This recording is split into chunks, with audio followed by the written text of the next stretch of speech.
Did I stutter? He has time, launches it to the end zone. Touchdown!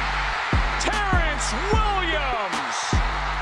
But they are who we thought they were, and we let them off the hook. The 2011 winner of the Heisman Trophy is Robert Griffin III, RG3! Welcome to Up Tempo on SicEm365 Radio. Langoliers, base hit to center, and the Baylor Bears win their first Big 12 tournament championship. Their fat little girlfriends are telling them what they want to hear, which is how great you are. I'm a man. I'm 40. Call us on the Impact Health Labs caller line at 254-339-1122. Hello? You play to win the game. Yep, just ready for OU. You can't handle the truth. Here's Drake Toll. Welcome into the Petty Clinic Low T Bears Den. I am Drake Toll alongside Zach Sweeney and Armstrong Sims. How about it? It is Wednesday on Up Tempo. Coach McGraw from the golf team joins us today, and we are breaking it down in women's and men's basketball after a win last night for the Baylor Lady Bears. Joining the action today at 254-339-1122. That is the Impact Health Labs caller line and the Riverbend Liquor and Wine text line. Shoot us a text.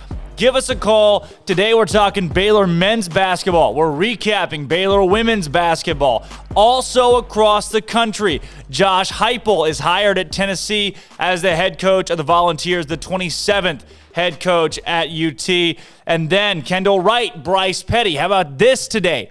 In the Final Four of the Baylor second best bracket, 2-1 seeds from the East, squaring off in a matchup like no other. This is far and away the toughest matchup in the bracket so far in the Final Four. This is Kendall Wright and Bryce Petty duking it out today. Wright, he's probably the second best receiver to ever play at Baylor behind Corey Coleman, and Bryce Petty, the second best quarterback behind RG3. Some argue Bryce Petty is the better quarterback between him and RG3. Not only this, question of the day. The Bear Games question of the day today, as we're talking Josh Heupel, we're talking Baylor men's and women's basketball. Outside of those, though, we always throw people for a loop with the Bear Games question of the day, and today's is, if you could take our producer Armstrong Sims out on a date, where are you going to take him? Where are you going to take Armstrong Sims? If you live in Dallas, you're listening in Dallas, well, you could take him somewhere in Dallas. If you live in Waco, you can take him somewhere in Waco. Yeah. Armstrong, where are you taking yourself on a date? Oh, you already know. You're going to George's. No. He's going to Rudy's. He's going to Rudy's. Today, the Sick'em Pick'em. This guy last night bet some more Monopoly money on college basketball and learned that betting Monopoly money is a very tough game sometimes.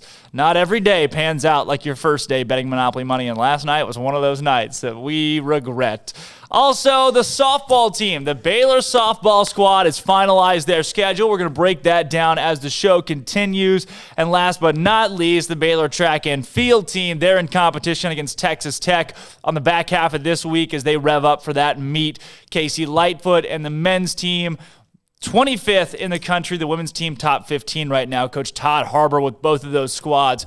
Breaking it down, the Baylor track and field teams. All right, here's where we're going to start. Last night, Baylor women's basketball. I don't know if you guys saw this in the Farrell Center. How about it?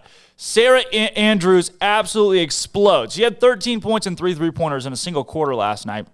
Had an unbelievable game, but she's overlooked considering Moon Urson had 21 points last night on 9 of 19 shooting. Nalissa Smith, 18 points, 16 rebounds in the win last night for the Baylor Lady Bears over TCU. 82-49 in the Farrell Center. Baylor had a huge third quarter that led them to victory. We'll hear from Coach Kim Mulkey, Sarah Andrews, and Moon Urson later on in the show about that win. What you're asking yourself, you're saying, hey, I hear Drake talking a lot. He's saying a lot of stuff right now. Where's the other guy? Where's the big long-haired blonde guy? That guy with the one with the biceps, he is walking his dog at the dog park today at 11 a.m. The dog park, it's a national holiday, Armstrong. Armstrong's nodding yes. It's a national holiday, so the dog park has super weird hours today, meaning they're only open from 11 to 2, to 11 to 1, 11 to 1. So JD's going to come in at 1 o'clock after he walks his dog at the dog park for a while. It's a cranky dog. We roll with it. We roll with it. But today we're also breaking down at Tennessee. Armstrong, Josh Heupel. So the question of the day today for me, this on the Riverbend Liquor and Wine text line and on our Restream lines, is what do you rate Josh Heupel at Tennessee? Remember, you can get involved at 254-339-1122. Call in, vote in the Bear games. Call in, let us know what you think about the hire or about the men's game tonight, the women's game last night, which we're talking about all day today. But breaking it down here, I wake up today, and I have a notification from 6:30 this morning that Tennessee has hired Josh Heupel as their 27th head coach in program history. All right, so Smokey and the guys in the afternoon show broke things down for us on the top 5 best hires Tennessee can make and the worst hires that Tennessee can make. And I gotta say, I do not like the Josh Heupel hire. Here's the upside, okay? Look at what Missouri was able to do with their hire, Drinkwitz. Drinkwitz came from Appalachia State. He won 11 games in his first season as an FBS coach, taking over a program that's a perennial powerhouse in their respective conference, right? He comes to Missouri, and he has a successful first year. I don't see that sustaining for Drinkwitz. I'm a Drinkwitz guy. He's from a town that's not that far from my hometown. I like the guy a lot. He coached 1 year in the FBS before finally coming into the SEC to compete. Why do you hire that guy? What trust do you have in that guy? So how about Josh Heupel on the other side of things?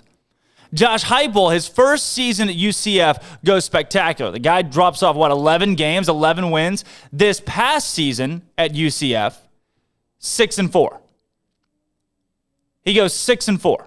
So there's not a trajectory of Josh Heupel getting better every season at Central Florida. Season 1, 12-1. He finishes overall, lost in the Fiesta Bowl. Season 2, he drops to 10-3, a win in the Gasparilla Bowl. Congratulations, Tennessee. Your head coach has a Gasparilla Bowl win. Season 3, the loser of the Boca Raton Bowl, he goes 6-4.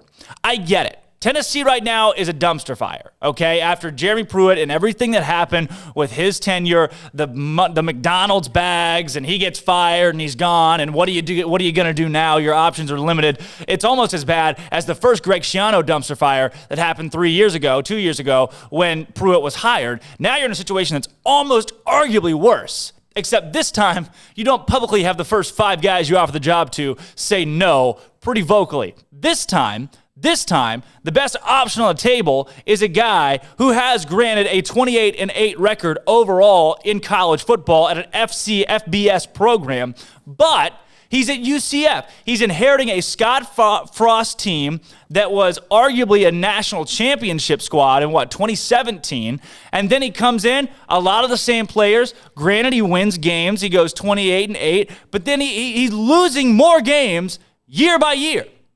So those that are like, oh yeah, nope, at 9 out of 10 for you, Tennessee. You guys did a hell of a job here on this one. You hired the guy that you wanted. What?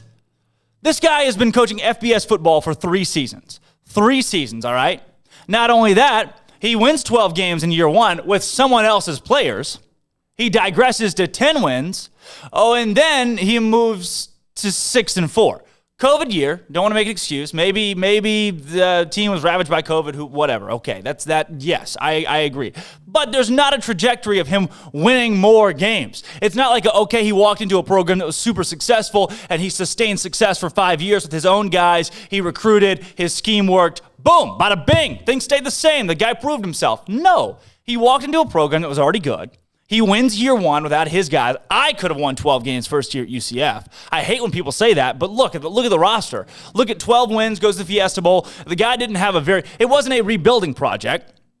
Look on the other side of that at Matt Rule, what Matt Rule did at Baylor. Matt Rule goes 1-11. Season 2, he wins a bowl game, goes 7-6. Season 3, he wins 11 games. That's a guy that I want on my staff. That's a guy that I say, okay, he's only been a Power 5 coach for 3 years, but he's got the trajectory where he's going to bring his own guys in. He's going to develop. He's going to win. Josh Heupel on the other end of things, 12-1, 10-3, 6-4. How do you justify that as a rock star hire or Tennessee got their guy? Really? No, I get it. The relation to the athletic director makes sense. It's all right, everybody knows each other. We're all together. We work together at UCF. That's all. That's fine. But what has Josh Heupel shown that makes you say, all right, this guy is a 9 out of 10 rock star hire. Tennessee got their guy, and we couldn't be happier. What? You know what? I'd be happier if I'm Tennessee. Would you be happier with Gus Malzahn? I'd be happier with Gus Malzahn. 100%. Barry Odom. I'd be happier with Barry Odom. 100%. DC at Arkansas. Will Muschamp. I think I'd be almost happier with Will Muschamp over Josh Heupel, and I wouldn't be very happy with Will Muschamp. But Will Muschamp has won games at the FBS level. Granted, not consistently, but he's won games at the Power 5 FBS level. Josh Heupel has too at the FBS level, just not Power 5 at UCF with guys who aren't his own. And now he's a head coach in the SEC East at Tennessee. Granted, the East is not the West.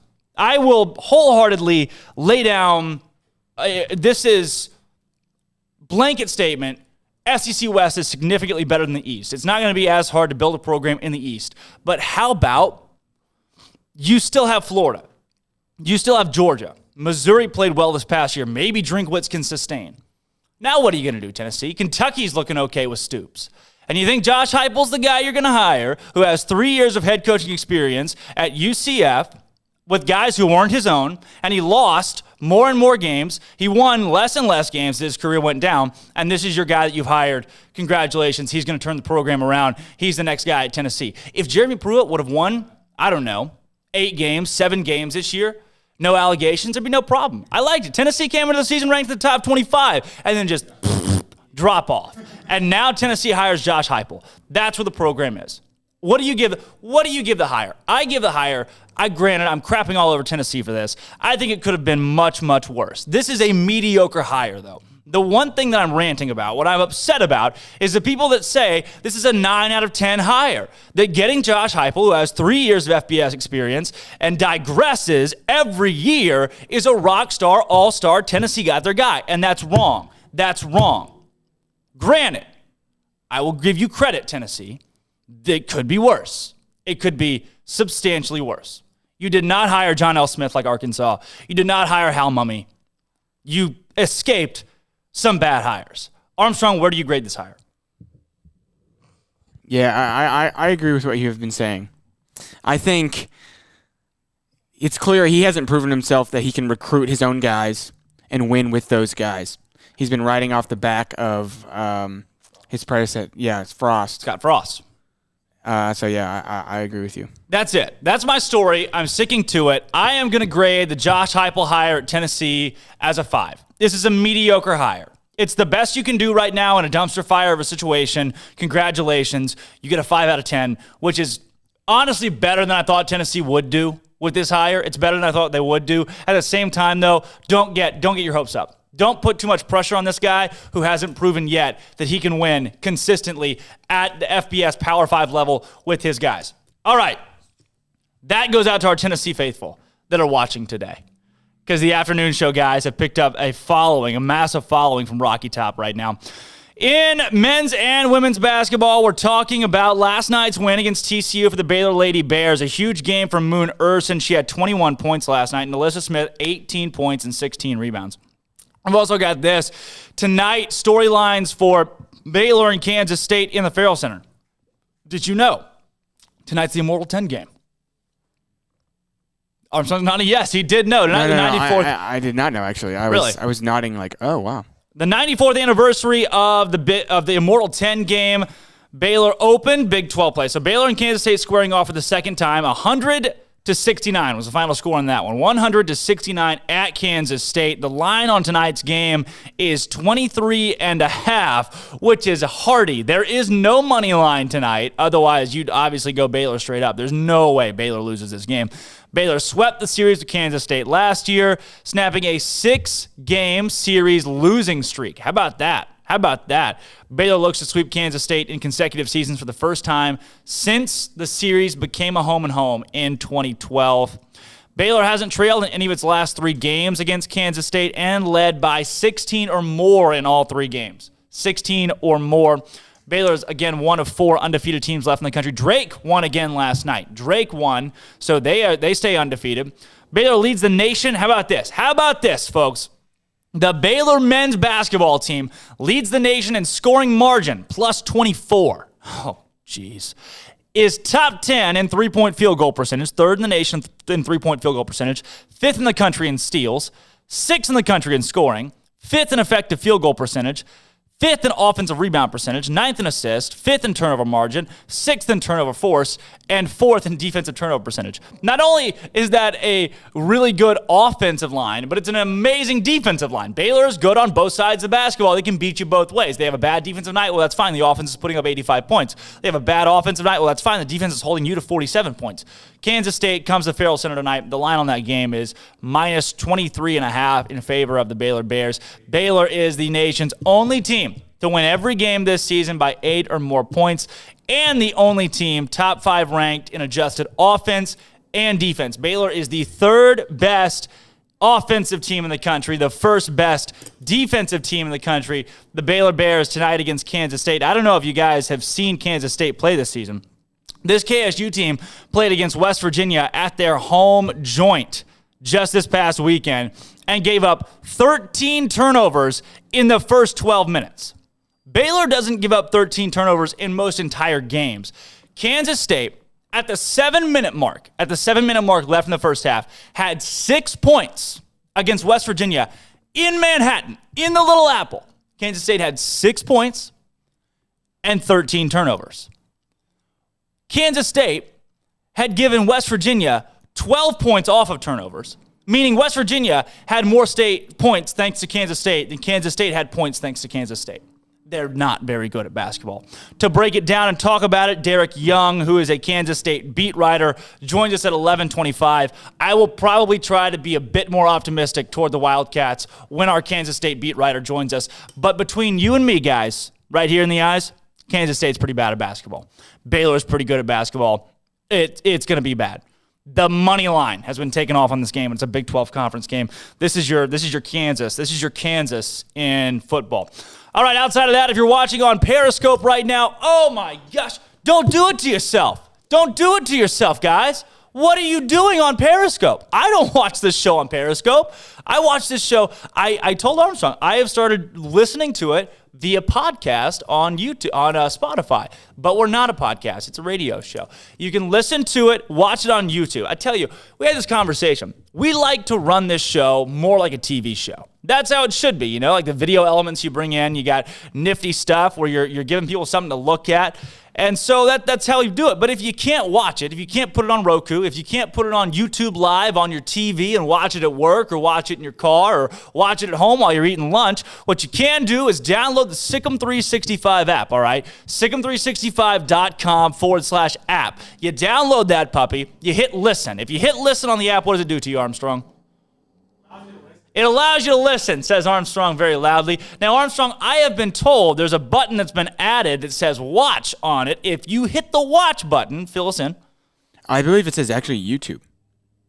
but it will bring you to the YouTube page. It will allow you to watch up-tempo. So download the SicEm365 app, get in your car, Bluetooth it. Somebody texted us the other day. They were driving from Sugar Land, which I think is outside of Dallas. Maybe it was Prairie View or Prairie Land. They were driving from a town to Baghdad, and they put on up-tempo on their car via the Bluetooth.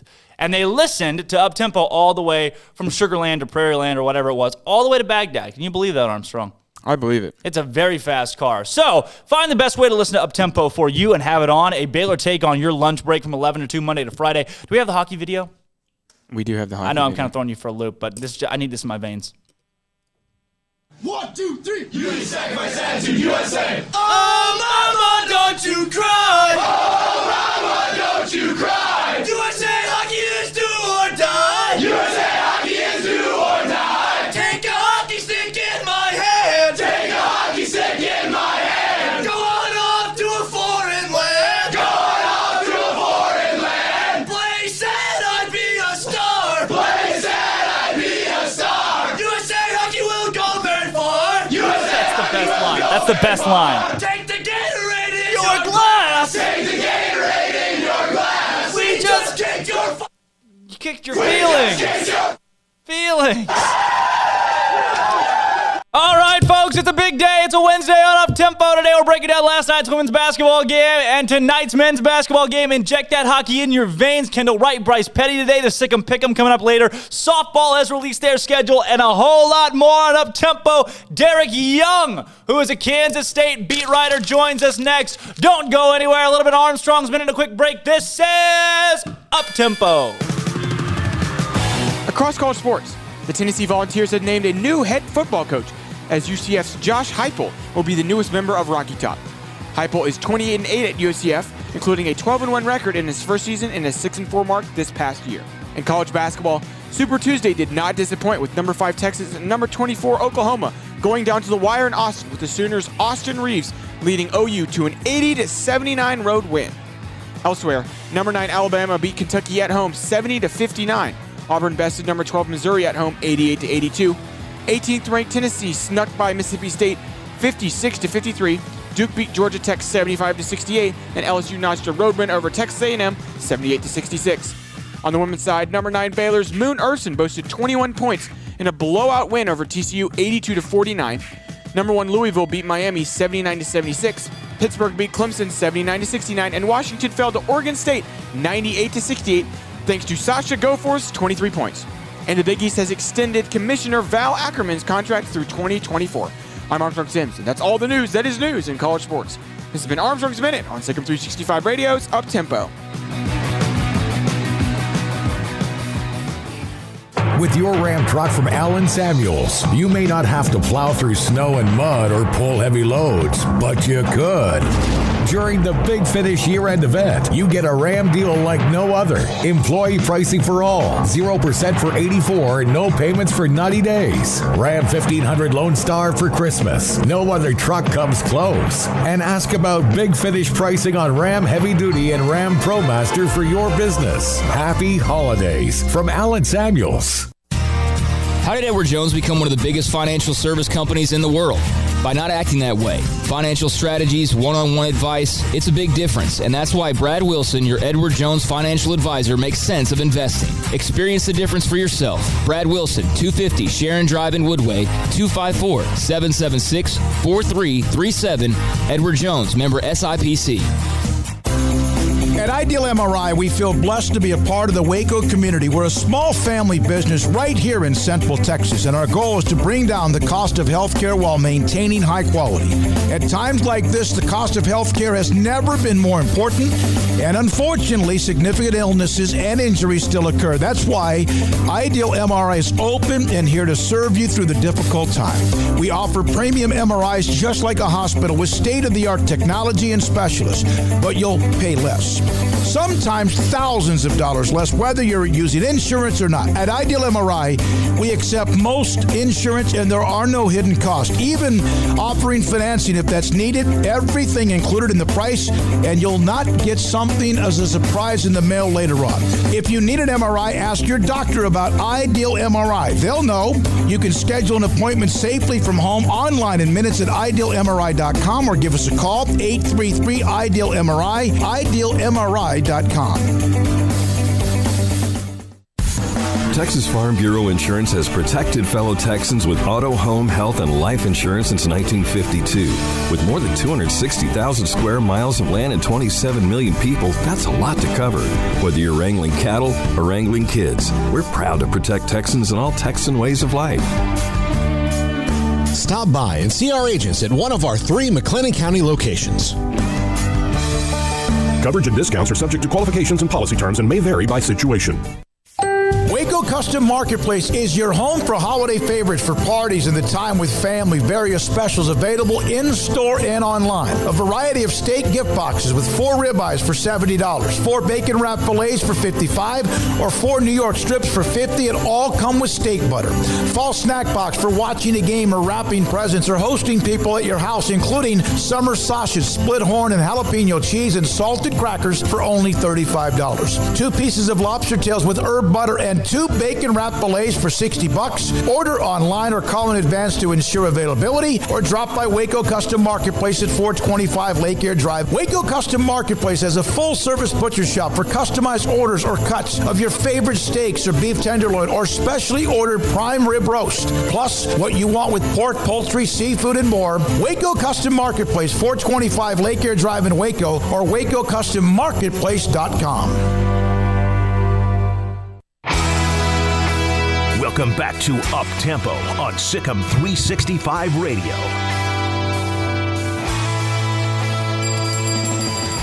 Welcome back in Up Tempo, the Petty Clinic Low T Bears Den. I am Drake Toll alongside Zach Sweeney. Armstrong Sims, our producer in studio. Statman in Waco is on the Impact Health Labs caller line. Statman, we're joined by guest Derek Young here from Rivals Kansas State. Statman, give us a call back here in just a little bit. I don't want to hold you on the line too long, but like I said, we are joined now. Derek Young joining us from Kansas. Derek, Big 12 matchup tonight. Anything can happen in the Big 12. There's a lot of parity with this league. What are the odds something crazy goes down in Waco? If you pay attention to Ken Palm at all, he will say a 1% chance. That's what he's got it listed as a 1% chance for Kansas State, and that's probably being a little generous, if you ask me. He probably rounded up a little bit. There is a lot of parity in this league, but that doesn't really extend right now. It doesn't extend to Kansas State, Iowa State, or TCU. Those 3 clubs are really, really struggling, and I don't think that's going to change anytime soon. You know, with Kansas State, Derek, I've always been a big Bruce Weber fan. I think Bruce Weber does a really good job with basketball programs, and it just seems like this season for him is uncharacteristic. These last couple seasons are uncharacteristic. What exactly is going on in Manhattan? Well, just like everyone else, they are dealing with what the pandemic provides, and that's probably a lack of continuity, which unfortunately for Kansas State, that probably affects younger teams the most. If you don't have that veteran experience, if you have a team that largely needs as many practice reps as it can get, then it's probably going to be more problematic for you. And that's where Kansas State's at. And even some of their older players aren't like tenured players in the program either. So, and you know, not to get on the bagging Bruce Weber train, because a lot of that's taking place right now with how these last 2 seasons have gone, but some of that is self-inflicted. They did, decide to shift away the program a little bit and go young, and so that's a little bit on them. Now, it was a pretty good recruiting class. I believe the last 2 have been in the top 25, but when you're largely freshmen and sophomores in this type of year and you don't have any older players, that's sort of on you at the same time, especially when most of the league is really, I almost said profiting, really benefiting off of transfers. I know Baylor has a few. Every program in the league besides Kansas State is benefiting from the transfer portal right now, besides Kansas and Texas, because they can kind of recruit on their own merits. But the other ones are supplementing their recruiting with transfers. Kansas State never did that, and so they're still young, and that's hurting them right now. With a team like Kansas State in their game against West Virginia this past weekend, I got to watch them a little bit, just kind of scouting for this Baylor game, and I think I was telling our viewers, 12 or 13 minutes into the game, Kansas State had 6 points and 12 or 13 turnovers. Did it seem like that was maybe a low point just in the season in general for Bruce Weber and the squad? Probably one of multiple low points. The Oklahoma game certainly provided a little bit of that feeling too. The last two games have really seemed like, starting to hit rock bottom, is what I would say for this Kansas State basketball program. Starting to hit rock bottom in terms of how the season has unfolded. So I think you painted a pretty picture there of how it's going. And that turnover thing was very problematic. That's kind of been emblematic of the entire year. They've struggled with turnovers clearly, and typically that is part of the DNA when you have a young team. So I don't think it's too surprising. But they were also without their top guard, Nigel Pack. And when you talk about a defensive style, West Virginia is probably the top defensive style that you do not want to go up against from an offensive standpoint without your top guard. When you look at this Kansas State team, too, and the struggles they've had this season, does it feel like there is either a bright side or that the bright side is coming? What is the atmosphere around the program right now? Does it seem dim, or is there a light there somewhere? I think it's mostly dim, to be quite honest. It's hard to find a whole lot of optimism. I think the lone bright spot in the tunnel is that some of these freshmen do seem like they have potential. And we're talking specifically about Nigel Pack, who's missed the last 4 games, I think, or something along those lines.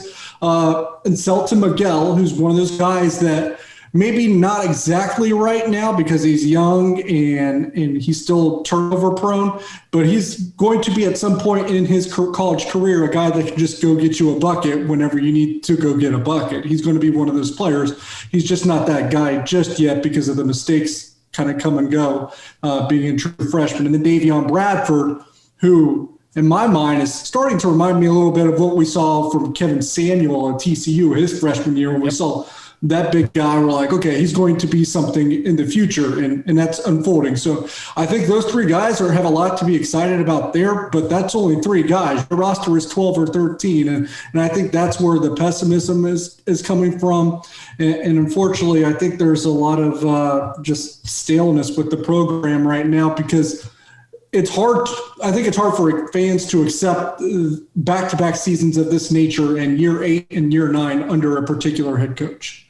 With a guy like Nigel Pack right now, I'm looking at the probable starters tonight from Kansas State, and I don't see him listed here. What is his availability moving forward?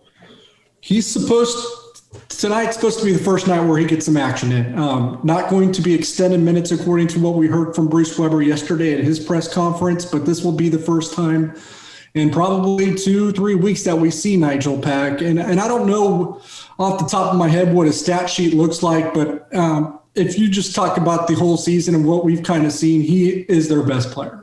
He's a guy that can kind of really get the train rolling for them on an offensive standpoint. I remember the first 5 games, it seemed like he couldn't miss a 3-pointer. So he's someone that can really shoot the ball. Probably not a typical point guard in terms of not going to break you down off the dribble, but he's still going to create a little bit of offense and really be a good spot-up shooter off of screens. Probably the best shooter they've had as a true freshman in quite some time under Bruce Weber. So I think he'll play tonight. I think Weber said something about maybe 20 minutes is what he could provide. So I don't know if he'll start, but I think he's going to play. Derek, Baylor comes into this game 14-0, 7-0 in the Big 12. Kansas State 5-11, 1-7 in conference play. So the opposite ends of the spectrum here. Speaking from what you saw in the first game and then what you've just seen in general, what do you know of Baylor right now? I've said it for the last 2 or 3 weeks and said it when I was at the game in Manhattan. So I just think that Baylor is the best team in the country. And I don't know that there's much of an argument right there. I think it's pretty clear to me that they are. They shoot the lights out almost every night. Almost every team in the country every single year is going to have a cold night. And this team just doesn't appear to have one. But I just love the way that they've also assembled the roster.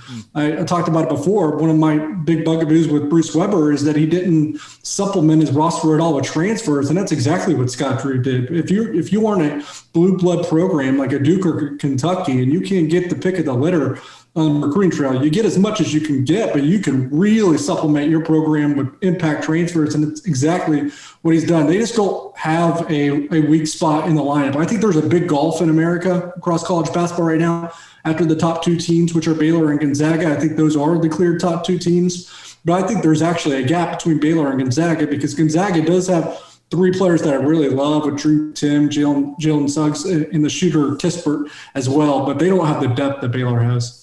We've said that most of the year that Baylor has the best depth in the country compared to Gonzaga having probably the best starting 5 in the country, and hopefully those 2 teams will duke it out later. But as for tonight and what the Bears bring to the table, you talked about the shooters.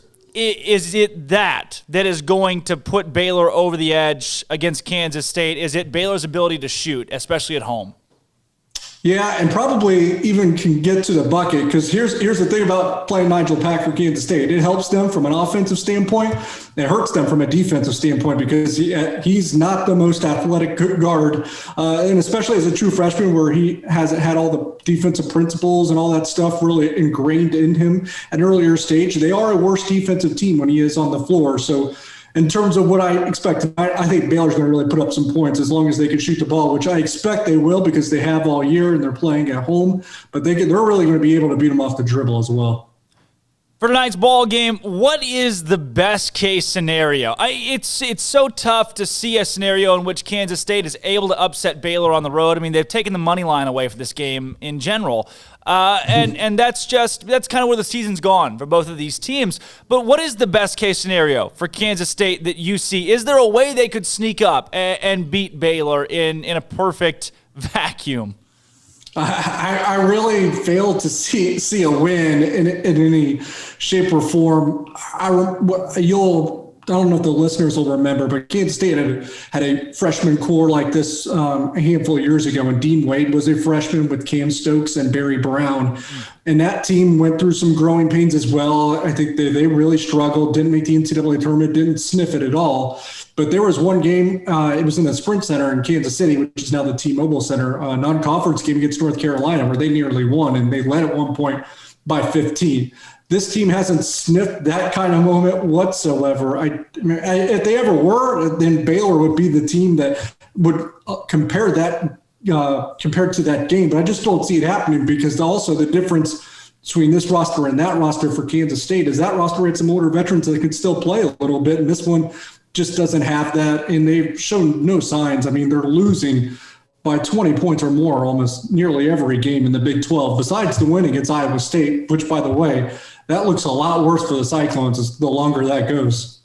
Does it feel like with the Kansas State program, and this is what we ask a lot of the analysts that we have on the show from opposing teams, does it feel like Bruce Weber's term is growing short? Does it feel like that seat is warming up right now, or is it all the way hot even? I think it would not shock me if it was hot, but I haven't heard a lot of tangible buzz to really say that it is hot. I mean, and I think that being in the COVID-19 climate probably helps a little bit with that. I know you see SEC football teams, they're shuffling in and out coaches like there's nothing going on from a financial standpoint. I don't think Kansas State can technically operate that way. I don't think a lot of the Big 12 operates that way. Texas wasn't going to change football coaches until they had like a perfect setup for them to do so. So I just think that's going to impact things, but it's definitely warm because I think there's a lot of people that are starting to become a little anxious of just how bad this is starting to look.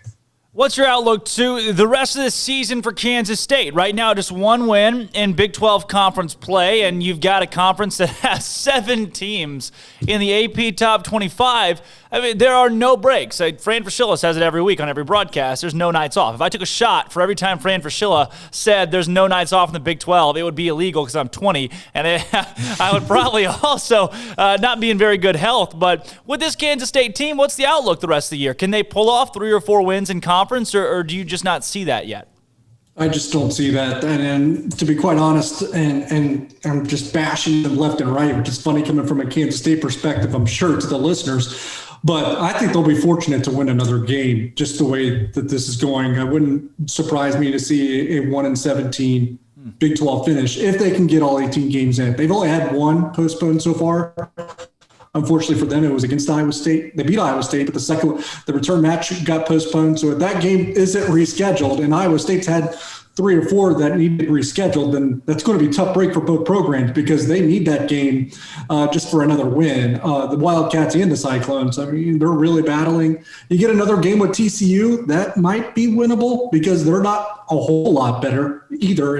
And I wonder what the seat's feeling like for Jamie Dixon because they haven't been competitive in a few years as well. So how about this? We're joined again by Derek Young, Kansas State, covering Kansas State for Rivals. Derek, tonight's game, what is your just minute-by-minute outlook on how things are going to go in Waco? I can see maybe Baylor starting out just a little bit slow because I'll be quite honest, we're starting to see this, and it didn't happen against Oklahoma, of course, and they had the turnovers in West Virginia too.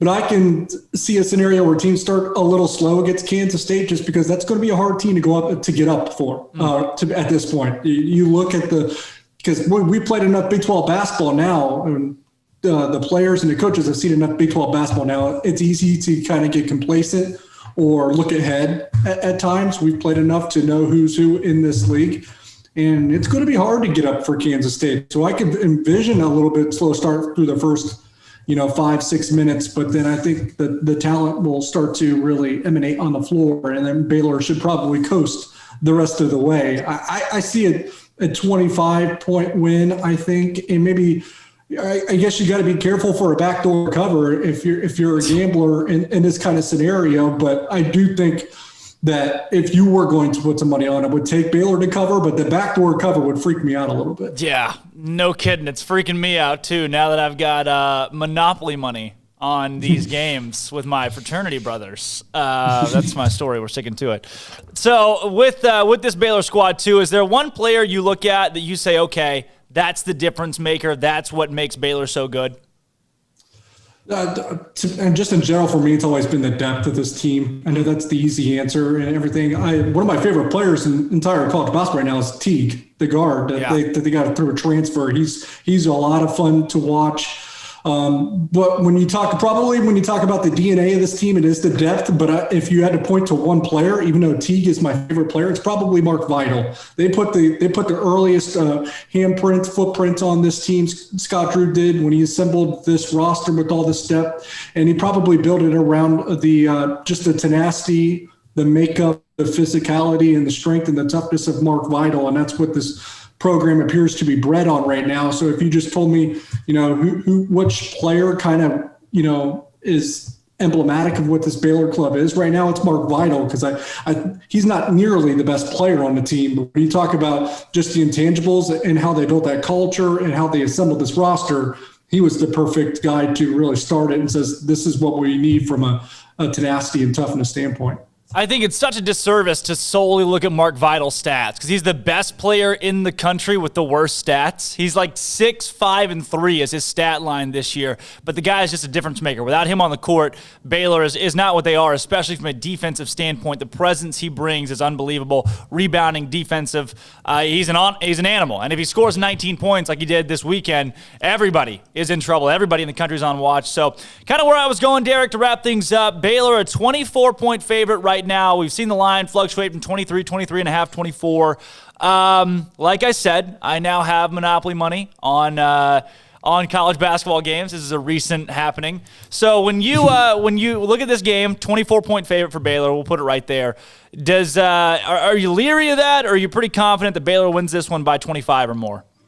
It would mostly be a lean. I'd say 25 or more point win for Baylor, but Kansas State's losing by 20 or around 20 nearly every night, and they'll get down by 30 plus in a few games so far this year, but they typically work that thing down to about 20 to 25 by the buzzer. So that, like I said, the backdoor cover is something to be leery of, but if I was going to lean one way or the other, I would like it at 23 more than I would 24. I think that point's going to make a big difference. I agree. I think Baylor at 24, I'm probably not taking. Baylor at 23.5 even, I feel a little bit better about. But it's going to be 4 minutes left in the game. Baylor's up by 31. Kansas State goes on a 15-5 run. That's just how things go. And then there you are, out all your Monopoly money. On top of that, the 135 over-under, Baylor's one of the top 10 scoring teams in the country, which is so odd to say, but they are somehow. What do you expect from a scoring standpoint? Do you like the over tonight? I like the over if we feel like Kansas State can score, because I think Baylor's going to score. Kansas State's defense was better in the last 2 weeks, but like I said, I think that was a product of not having Nigel Pack on the floor, actually, which is crazy to think because he's probably their best player, but they're just a better defensive team when he's not on the floor. So the over looks better that Nigel Pack is probably going to play 20 minutes, but we'll see. I would love a Baylor 81, Kansas State 55. We're talking a cover. We're talking the over. That just sounds good to me, and that's where I'm actually sticking my score right now that I say that. 81 to 55 tonight. What's your outlook, Derek? If you had to pin down a score, do you have one off the top of your head? Something that feels right, and I just thought of it, was about 84 to 60. And that would get you the same result, so that would work for you as well. Derek, you got to send me your address. If 84 to 60 hits, I'm sending you a SicEm365 sticker in the mail. Sounds good. All right, we're going to end this thing off with some Bear games today, Derek. We're doing the Baylor's second best bracket. We're at the Final Four of the second best football player of the last decade for Baylor, because RG3 being in there is just not fair. And I usually wouldn't ask a beat writer for an opposing team this question, but these are notable names, guys that people know. And it is Kendall Wright and Bryce Petty. Who are you taking out of those two today? I like Kendall Wright myself, and I know Bryce Petty probably had better numbers than I'm remembering, but Kendall Wright had a really good final season at Baylor and parlayed that into a pretty high draft pick with the Tennessee Titans, if I remember correctly. Yeah, I like it. Kendall Wright pick. That's my pick as well today in Kendall Wright and Bryce Petty. And then our Bear Games question of the day. We have our producer Armstrong back here in his Dallas Stars shirt. He's typing on his phone. Hang up, hang out, Armstrong. Come on, we're all having a good time over here. If you had to take Armstrong out on a friend date, where are you taking him to in Manhattan or in Kansas? I would probably take him Taco Lucha in Manhattan. I like my tacos, so if I go anywhere, I'm eating tacos. Armstrong and Derek, Taco Lucha in Manhattan. We'll see you guys there. Derek Young, thanks so much for joining us today on Uptempo. Absolutely. Thank you. Great. I love it. Great analysis on tonight's ball game between Baylor and Kansas State. It's a 24-point spread today, baby. We're talking more of that up next with the SicEm Pick'em. This is Uptempo. Across college sports, the Tennessee Volunteers have named a new head football coach, as UCF's Josh Heupel will be the newest member of Rocky Top. Heupel is 28-8 at UCF, including a 12-1 record in his first season and a 6-4 mark this past year. In college basketball, Super Tuesday did not disappoint, with number 5 Texas and number 24 Oklahoma going down to the wire in Austin, with the Sooners' Austin Reeves leading OU to an 80-79 road win. Elsewhere, number 9 Alabama beat Kentucky at home 70-59. Auburn bested number 12 Missouri at home 88-82. 18th ranked Tennessee snuck by Mississippi State 56-53. Duke beat Georgia Tech 75-68, and LSU notched a road win over Texas A&M 78-66. On the women's side, number 9 Baylor's Moon Urson boasted 21 points in a blowout win over TCU 82-49. Number 1 Louisville beat Miami 79-76. Pittsburgh beat Clemson 79-69, and Washington fell to Oregon State 98-68 thanks to Sasha Goforth's 23 points. And the Big East has extended Commissioner Val Ackerman's contract through 2024. I'm Armstrong Sims, and that's all the news that is news in college sports. This has been Armstrong's Minute on SicEm365 Radio's Uptempo. With more than 160,000 alumni worldwide and counting, the Baylor family is growing. And through the university's expanded Baylor alumni program, the family is growing closer. With hundreds of local volunteers planning events in cities and towns around the country, you can gather with fellow Bears no matter where you are. So, get connected, get something started, get involved, and make plans to get together with Baylor alumni. Visit us at baylor.edu/alumni. Don Humidor, your home with a 48-foot walk-in humidor with the elite cigar brands from around the world, including the #1 cigar of the year, Aging Room Cuatro Nicaragua. Plus, they have the great brands like Macanudo and Artur Fuente, Rocky Patel, Aston, and so much more. CBD, great for sore muscles, aches and pains, sleep, Vita Dreams, and anxiety, mild depression, general health and wellness. Their staff very knowledgeable on the subject. If anyone is curious about CBD, ask Carol and Ashley. Don Humidor in the Townwest Shopping Center off Valley Mills in Waco. What you do in privacy is your own business. What you do in public with your truck, well, that's our business at Pickup Outfitters. In your garage, it's okay for your truck to parade around in the nude with no accessories. Hey, this is still America.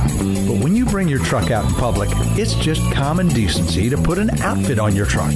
And that's where we come in at Pickup Outfitters. Put a cover on that bed. Cover your rear end with a bumper and a hitch, for goodness sakes. There are women and children on the roads. And guys, don't leave your tools exposed. Put them in a toolbox. Be proud of your truck and stand tall with a lift kit. Or improve your truck's posture with a leveling kit. Add some class to your pickup with new wheels and tires. Or dress up for a date with your new RV or boat with a fifth wheel or a receiver hitch. At Pickup Outfitters, we're dedicating to making the roads decent for all Central Texans. So when taking your truck out in public, remember your manners and accessorize it properly with an outfit from Pickup Outfitters. 220 Lake Air Drive in Waco.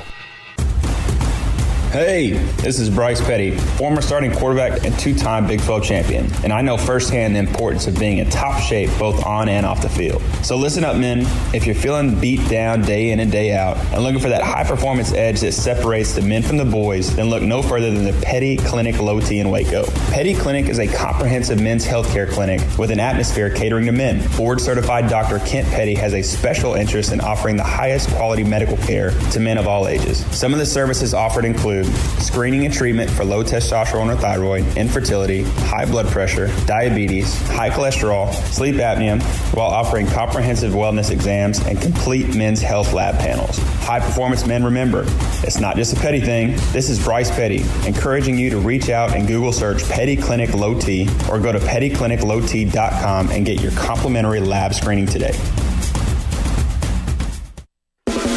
Welcome back to Up Tempo on SicEm365 Radio.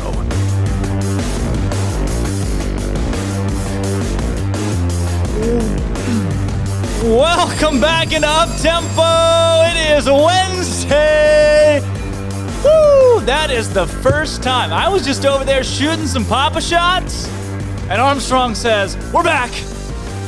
All right, we're gassed up and ready to go, though. Statman in Waco is calling back in. Statman, thanks for holding on and giving us a call back on the Impact Health Labs caller line. You are on Up Tempo. Good morning, Drake. 6'5", 255 pounds. Ring that bell. Yeah, 6'5", 255. Is that me? I want to participate in Bear games and also give my Waco restaurant suggestion if I took Armstrong on a date. But I want to talk a little Baylor Lady Bears. I was at the Farrell Center last night.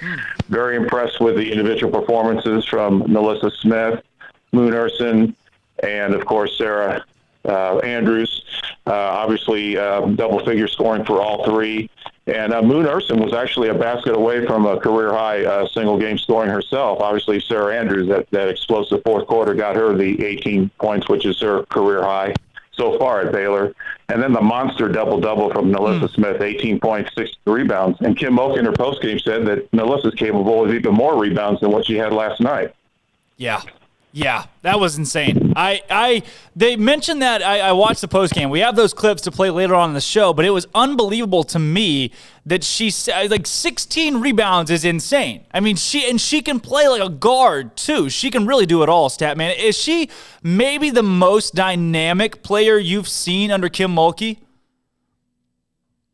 Well, that's, pardon the pun, tall order for tall guys like us to make that statement, because there's Brittany Griner, there's Alani Brown, and, of course, Lauren Cox that you have to compare Alyssa Smith to as far as Lady Bears post-legends.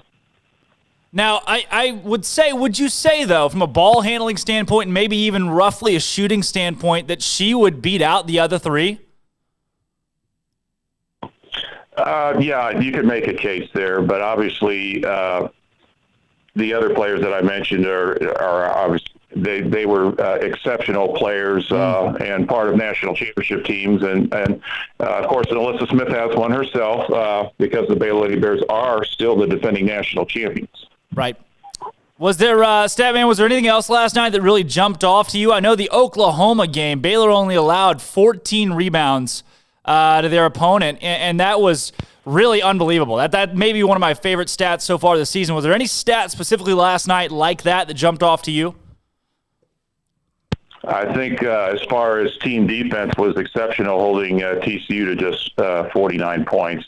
That's the trademark Lady Bears defense we know and love, especially at the Farrell Center. How about 12 steals and 7 blocks last night? I love, both of those stats show that this Lady Bear team played really well on the defensive end and did the things that it takes to win big. But also, how about this, Statman? I want to ask you about this, because what I see from this Lady Bear squad, they were 4 of 14 last night from deep. They are not a three-point shooting team.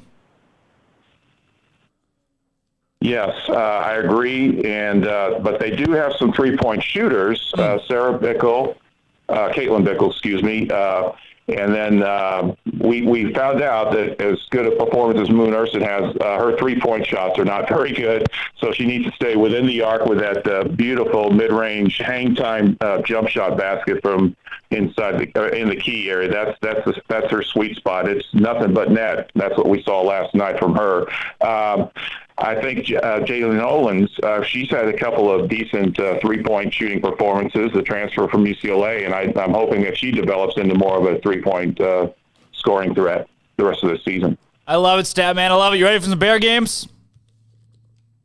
Yes, let's play some Bear games, Drake. Let's do it. Today in the Final Four, Kendall Wright is squaring off with Mom Spaghetti, hot and ready, Bryce Petty. You're a poet and you didn't know it, but I'm going to go with Kendall Wright. Kendall Wright taking it over Bryce Petty. He's ahead in the polls right now on the caller guest line. And then if you could take Armstrong on a date, it doesn't even have to be a restaurant, but it can be. I'm partial to restaurant dates. If you're taking Armstrong out on the weekend, where are you and Armstrong going? Armstrong did admit that he likes Rudy's. Well, right across Interstate 35 is a place called Bubba's 33. That's where I would take Armstrong. That was Zach Sweeney, our intern who played football at UCLA. That was his first ever Waco restaurant. That's how he was indoctrinated into the Waco culture, was Bubba's 33. I have never been. What's good there, Statman? Well, first and foremost, you got plenty of flat screen TVs, I won't go through details of the entrees, but the menu is very impressive, and I would even compare Bubba's 33 favorably with George's in terms of Baylor atmosphere and great environment to fellowship and talk Baylor sports. You ever been to Walk-Ons? I've not been to Walk-Ons, but I have friends that think highly of it. Yeah. There's a huge mural of Bryce Petty, a fathead, if you will. Pretty awesome. Get you some Walk-Ons. The food takes forever to come out, but it's a neat atmosphere. Thanks, Drake. Have a great show, and Sick 'em Bears. Absolutely. Thank you, Statman in Waco, for your phone call. Let's talk last night's ball games across men's basketball. How about it? I was not a very happy camper in last night's game. I had the money line for Texas. Number 5 Texas at home against Oklahoma. You guys saw it. Freaking Austin Reeves and Brady Manick at Oklahoma. Oklahoma builds a large lead, and they hold it to the end of the game. Texas had a shot there late. Texas had the ball with 2.5 seconds left. They missed a half-court shot that was entirely, it wasn't half-court, it was like a 40-footer, which was entirely unnecessary. They had a whole, by the time the ball came off the rim and was rebounded, there was still a second on the clock. Like, they had 3 or 4 dribbles, could have got it inside, and they just didn't. Texas loses to Oklahoma by 1. So much for having the money line in that one. Alabama. I had them -7 at home against Kentucky. How about Alabama 70, Kentucky 59? At least that one hit last night. We did not touch Auburn at home against number 12 Missouri, and thankfully we didn't because I like Missouri in that one. Auburn improved to 10-7. They're getting hot right now, coming to Waco on Saturday. 88-82 in a win last night. Tennessee was a 9-point favorite at home against Mississippi State. Final score, Tennessee 56, Mississippi State 53. 3-point margin of victory. Glad I didn't touch that one either because I like Tennessee to bounce back. Dayton and St. Louis. God. Dayton killed the first half. I made a live bet on a mid-major Dayton-St. Louis game. St. Louis's first game back. I thought, okay, they haven't played in a month. There's no way they closed the game out. There's no way. So I had Dayton in the second half. I had Dayton winning it, -7.5. Final score, Dayton 76, St. Louis 71. How about that? Dayton was up by 9 with 30 seconds to go. Couldn't make their freaking free throws. Dayton beat St. Louis, but only by 5. Temple on top of Tulsa. That broke a lot of people. A lot of people like Tulsa in that one. Elsewhere across the country, North Carolina and Pittsburgh, thankfully, did not touch that one. Carolina by 10 on the road. What I did touch, Duke and Georgia Tech. Final score, Duke 75, Georgia Tech 68. It was Georgia Tech plus 5.5. I liked Georgia Tech plus 5.5. They lost by 7. You know why? Because with 5 seconds to go in the game out of reach, they flippin' fouled Duke. Duke made both free throws. Gosh, dang it. And then when Georgia Tech had the ball late in the game, I don't know, there's just a lot happened. Josh Pastner, you're on my haters list for the week. Thank you, Baylor Bigfoot, for inspiring that. And then LSU on top of Texas A&M. I had LSU -5 on the road. It was a 12-point game. That one hit as well. All of those straights. No parlay. Today is a parlay day, though. How about Matt in D.C.? What is up? You're on with Up-Tempo. Hey, what's going on?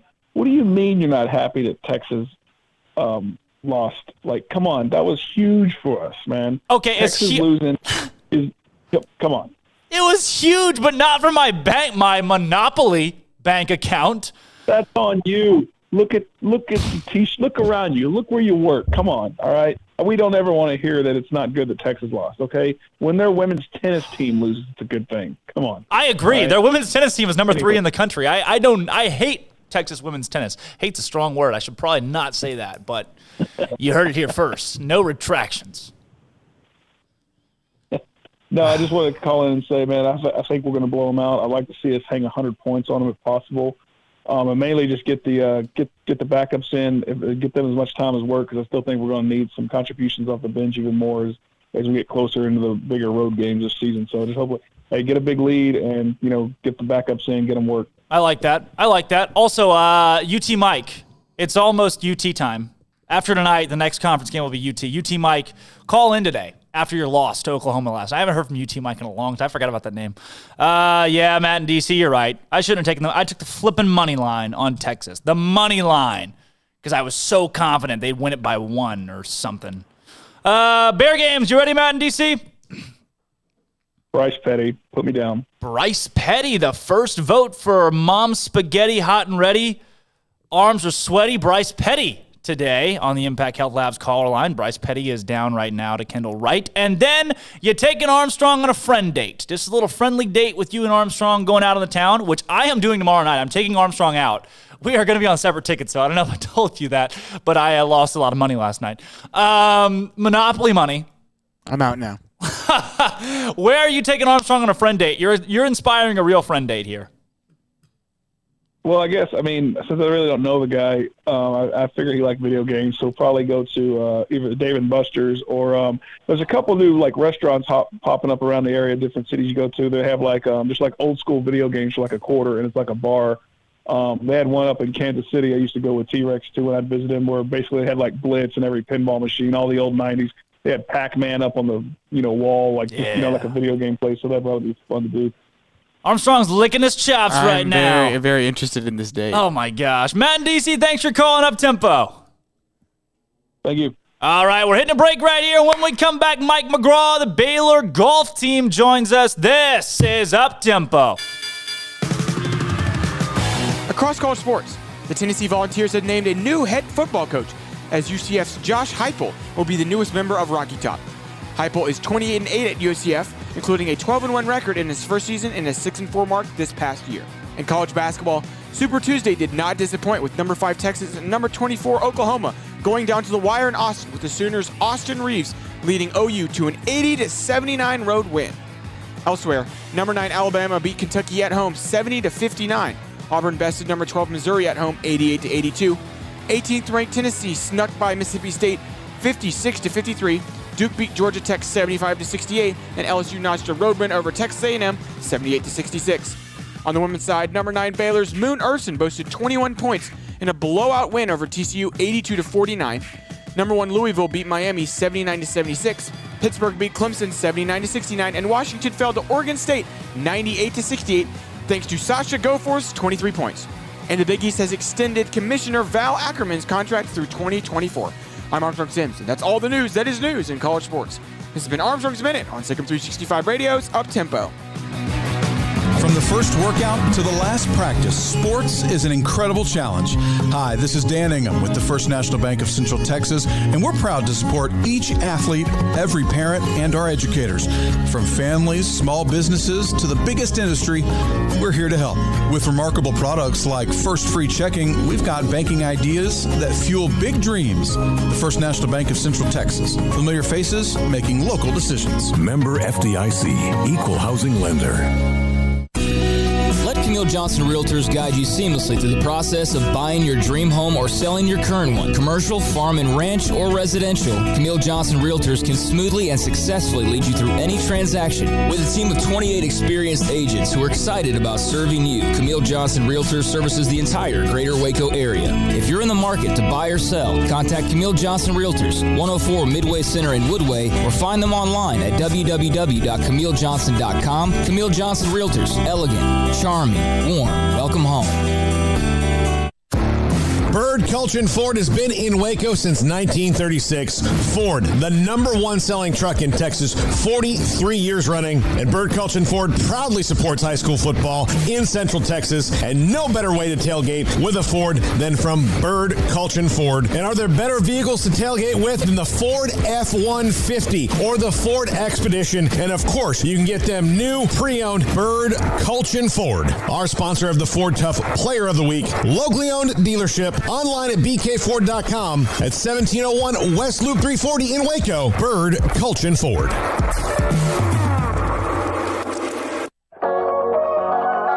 The holidays are here, and I have a simple question for you. Will you weigh as much more or less than you do right now when the holidays are over? Why not end the year in better shape than when you started and create momentum for 2021? Waco Regional Tennis and Fitness has numerous options for stocking stuffer gifts with gift cards for gym or tennis membership, fitness merchandise, tanning, massage, tennis lessons, and personal training. Perhaps a gift for a client, a family member, or a friend. You just need to walk through the front door to change your life. Waco Regional Tennis and Fitness with personal trainers Christy London and Randall Corley. 40-plus group exercise classes, including twice-a-week boot camp. Spacious, clean workout room, free weights, Cybex cardio equipment, and no intimidation. A tremendous camaraderie and family atmosphere. So get the best and healthiest Christmas gift you can for someone or yourself. It's time to react today, not tomorrow, at Waco Regional Tennis and Fitness on Lake Shore Drive in Waco.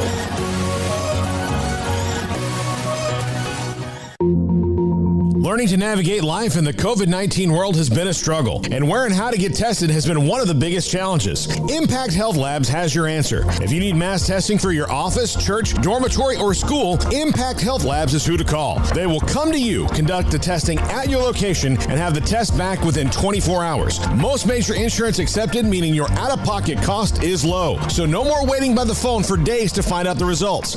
Impact Health Labs was founded by 3 Army licensed and credentialed medical professionals.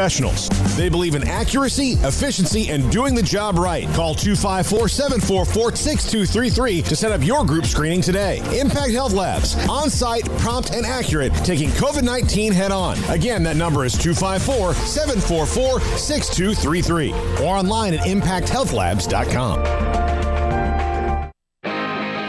Welcome back to Up Tempo on SicEm365 Radio. All right, welcome back into the Petty Clinic Low T Bears Den. I am Drake Toll, joined by Zach Sweeney and Armstrong Sims today on Up Tempo. It is noon, 12 o'clock, the second hour of the show, and we're starting off with a bang, saving the best for last. Coach Mike McGraw of the Baylor men's golf team joins us today. Coach, looking good. Thanks for coming on.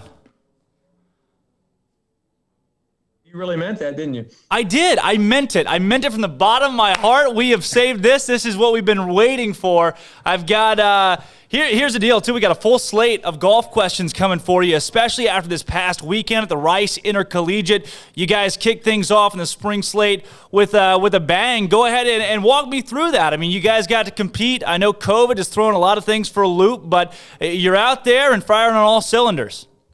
Well, we were fortunate to get to play in the fall. We got to play 3 tournaments. Not all the conferences did, obviously, but we were it was tenuous about what would happen in the spring, so we weren't certain what would happen.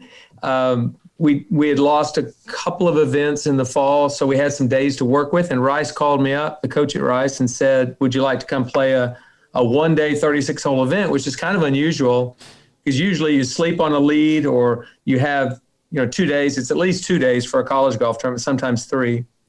So one-day shootout, I thought that'd be kind of fun. And we went down there and started kind of slow. And we were 6 shots behind after 18, but at one point we were 9 shots back and then just started making birdies.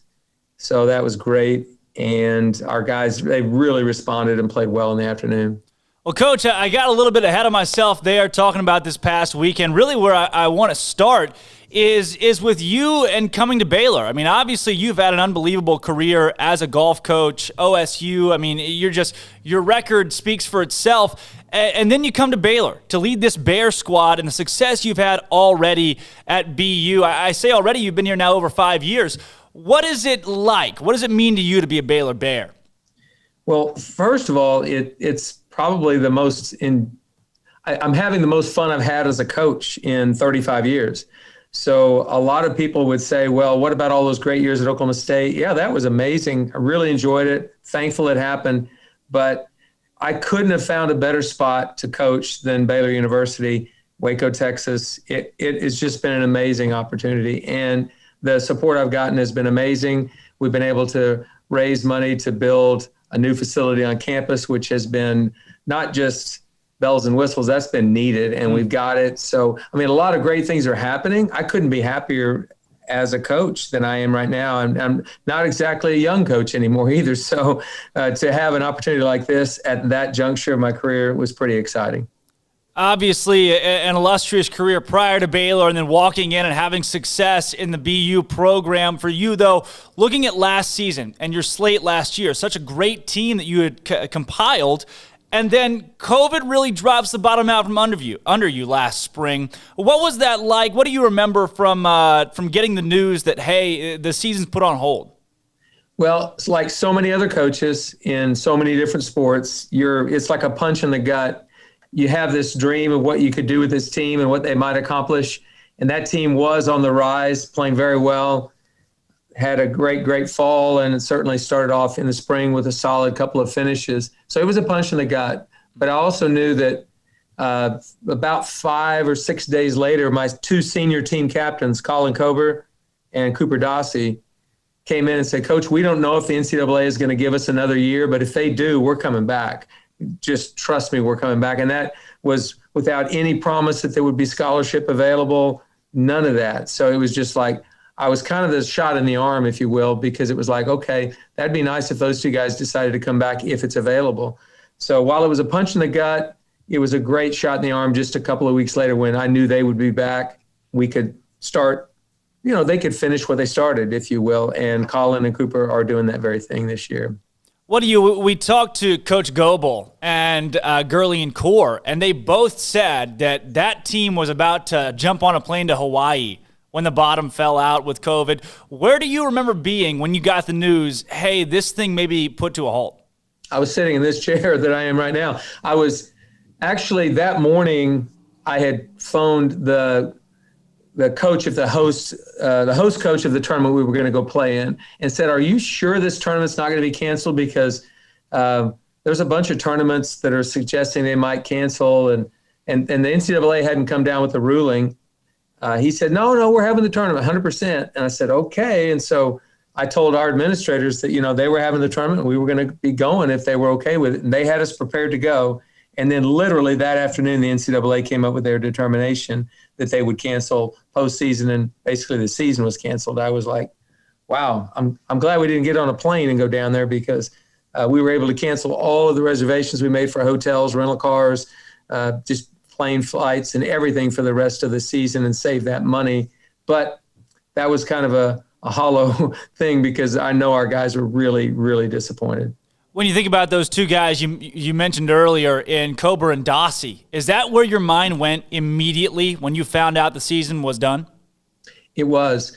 And for one, I was thankful that the two of them had made that commitment. They wanted to finish what they'd started. They wanted to come back. And Cooper's actually getting his master's, which that encouraged him to start that process. And Colin's been one of the best student athletes I've ever coached in 35 years. He's really an amazing student athlete. So it's gave me a great sense of hope. We knew we had two good freshmen coming in, so I would literally have the same team plus those two freshmen. That made me think we're going to be pretty good next year. I think we'll have a solid team that could compete for conference and national championships. And just last fall, those guys I was talking to you about, we won the Big 12 match play championship against a great field. We have the best conference in all of the country in golf. It's the best golf conference. So that was a great win for the guys. And I think it gave them a belief that we can do some good things this spring. And I think there's a definite belief system for this team. So you got Kober comes back, Dossie comes back, you hit the fall slate, and I'm sure it was up in the air for the longest time on whether or not you guys would even get to play in the fall. But the first time that the team got back together in the same room, what was that like? Well, it was pretty emotional, because Cooper and Colin didn't know they were going to be back for a fifth year. And it was, I think, pretty emotional because they all knew this is a special group. They have unfinished business. They know they want to do some things that are historical as far as Baylor's concerned. They've already done some of that. I mean, in Colin and Cooper's 5 years at Baylor, we've done some things that Baylor golf had never done before. And so they've been a nucleus for that. And yes, they were emotional in that meeting, and they are senior team captains for a second year in a row and doing an amazing job of leading this team. And then my other two seniors, Mark Reppy and Ryan Greider, are doing a great job also, both great players. Ryan's probably playing the best golf of his life. So, we've got a lot of positive things coming from that. And, I was trying to talk to those guys in that meeting early in the year about, this COVID deal has been rough, but this is just an amazing opportunity for you to show how you can respond to adversity. And there's a lot of people that have it a lot worse than we do. So this isn't adversity at the highest level. It's just a form of adversity. And I'm just thankful that they took the right attitude. And we still haven't had a positive COVID test. They've all been negative, which is amazing, which tells me the guys are doing the right things outside of our golf team to keep from spreading the virus.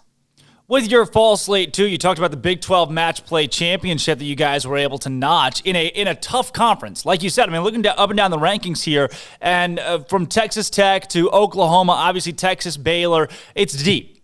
What do you make of your fall slate, and how big was that as you move into the spring? Well, I thought we played great at the Match Play Championship. We played just okay at those other two events, but we had great golf at both events. We just didn't finish either one of them well at the last 2 or 3 holes. So I know we've got a good team. I know we've got an exciting team that is a combination of young players and veterans, which is great. So it's like a mixture of both. So there's experience and there's youthful exuberance, if you will, and they all know that Baylor's hasn't won a Big 12 stroke play championship in the spring since 2001, and they've never won a national championship. The best we've done is get to the quarterfinals of match play at the national championship. So they know there's a lot left on the table, things that they need to do that are historical, that could outlast them, if you will, a long, long time. They're excited about it. I'm excited about it. We've got a new assistant coach this year, Pickell, Andresen, who replaced Ryan Blagg, who is gone to Louisville and is doing a great job there, and I knew he would. But so everybody's excited. Everybody's motivated to do great things. with the spring slate that comes up, and you talked about the Rice Intercollegiate guy. Before I get too far ahead of myself, let's start there with Colin Kober this past weekend. I mean, an unbelievable slate at the tournament. Is that something that you can expect from him every time you guys go out? Well, Colin's been a real consistent performer for our golf team, and as I said, he's one of the greatest student athletes I've ever seen. He's one of the smartest kids I've ever met, and he may be the hardest worker in the classroom that I've ever seen. So kind of like he's the Tiger Woods of Baylor golf. In other words, Tiger Woods was the most talented, and he was the hardest worker. And I think Colin does the job in the classroom like nobody I've ever seen. But on the golf course, he's a great player, and he's been talking about some changes he's been making in his golf swing, and they really yielded fruit this week. You could tell he's probably never hit it better than he is right now, which is great. And he started the tournament with 2 consecutive 3-putts, so he bogeyed his first 2 holes. And he did something I don't think I've seen before. He lost on strokes gained putting. He lost 5 strokes the first round and still shot 2 under par. So his putting actually cost him a bunch of strokes, but he hit it so well that he ended up shooting under par. And then the beauty of that is in the afternoon, he putted really well. So he didn't let it affect his day. He didn't let the average to poor putting the first round bleed into the second round. He led us very well, played great that day, and he tied for first. How about Johnny Kiefer, too? Tournament high, 12 birdies, 3 more than any other player. Is that something you can expect from him every time you guys go out on the course?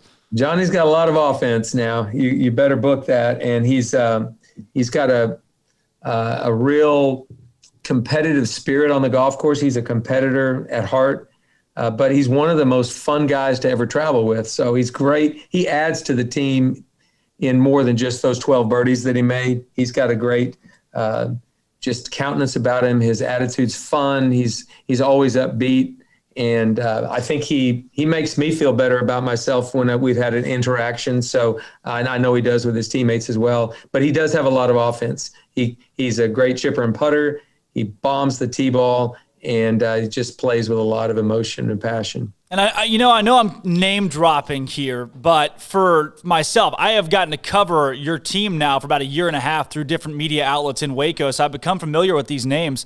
And I'm glad that we get to give these guys some publicity on the show, considering how well they're playing right now. But I have heard Cooper Dossie, Johnny Kiefer, Colin Kober. One of the names that was new to me in the fall, Ryan Greider. And he ends up being the Big 12 men's golfer of the month. I mean, when you got a guy that's stepping up like that, was that expected for you from him? Well, we've always expected great things out of Ryan. He has had one injury in college that kind of sidelined him for quite a bit of time. But other than that, he just has steadily gotten better and better and better. And you could see the confidence building this summer as he was playing in competitive amateur events around the country. And then this fall, he just played great. He played well for us. He was our biggest point getter, if you will. He got the most points of the match play, finished 9th at Merideau, the last tournament of the fall, and then made the semifinals of the Merideau Amateur over Thanksgiving, which had the best players in the country. It was literally the best field of the fall that you could have played in. He almost won that golf tournament. So you could see the confidence building, not a surprise. I would be surprised if Ryan didn't win this spring. It'd be shocking. He's playing that well. He has loads of talent, great work ethic. He's a combination of a guy that's very disciplined, extremely hardworking, and he treats his body right. He works out the right way. He eats the right foods. I'm not surprised one bit that he's playing well. Absolutely. Man, I look, Coach, I can't. I look up and down this roster, and I think it's name after name. This is such a deep team and a solid team for your squad this spring, and I don't think I can emphasize that enough, especially after a year last year where the outlook for the team was so good. Now, bringing those guys back, having a very similar roster, what is the ceiling for this group in the spring? I wouldn't want to put a ceiling on these guys. I think what I need to do as a coach is get out of their way. Yes, still be the coach, still be in charge, all of that, but get out of their way and just see what they can do. I don't want to be a reason that I'm holding a kid back. And I'm not saying that I do that. I'm just saying that I think the best thing we can do is let these leaders that are on the team keep pushing the team forward and dragging and having people draft off of them. They got some young players, our 2 freshmen, Trey Bosco and Luke Morgan, who are learning a lot and actually got to compete this week in that tournament in Houston. So I don't know if there's a ceiling. I don't know what it is, but I've got to feel like this team believes that the possibilities are sort of endless, and there's a lot of things they could accomplish if they just keep pushing forward. So I'm going to try to stay out of their way in the sense that I don't want to hold back anything that might be great in them. And I'm excited to see what that's going to be. I just don't know what it is yet. Coach, we have talked about this in probably every show, and that's the fact that every spring team in the Baylor program has a shot at a national championship. The spring slate across the board is unbelievable, and your team is a part of that. Being on the verge, the top 10 right now, and a squad that is senior-laden but has great young talent. How close are you to notching Baylor's first ever national championship? Wow. I wasn't expecting that question. I know that the team that we had in 2017 that made the quarterfinals, match play at the national tournament, that was a very talented team. But I'm not completely positive that they believed that they belonged. Now, they played like they belonged because they played well the whole year, and they were actually ranked number 1 in the country for a couple of weeks. So this team, I think, has a belief, and 2 of the guys that are on this team were on the team, 3 actually, Cooper Dossie, Colin Kober, and Travis McEnroe were all freshmen that year. And so I believe that they've seen what is possible, and I think that they feel like we're going to push through that barrier. So without making predictions, I think the thing I can say is I think this team believes that those things could be accomplished. That team before was hoping they could be, and they did an amazing job, 4 years ago now. And so I won't make a prediction that we're going to win a national championship, but I'm going to make I have a belief that the guys are trying everything they can to make that possible. And I'll ask you this, I put it pretty bluntly for Coach Goebel, just a yes or no, and that is, does this team have the tools to be the first national championship program in history? The answer is yes. They have the tools. There's no question. They have the motivation. We actually have some experience because we had guys play at a very high level there. So, yeah, I think it's just a matter of, if we can keep the team synergy the way it is right now, it's really good. I don't think the motivation is ever going to be a problem. They're all excited about that. And just continuing to navigate COVID, do a better job than most teams do, or all teams. As I said, our guys are doing a good job of self-quarantining, if you will, staying within their own bubble and not getting outside that. So that's a very important part, just as important as making birdies, is being smart there so we don't have an issue with COVID. So that's part of the equation now, which it wasn't before. And I think our guys are doing a nice job of that.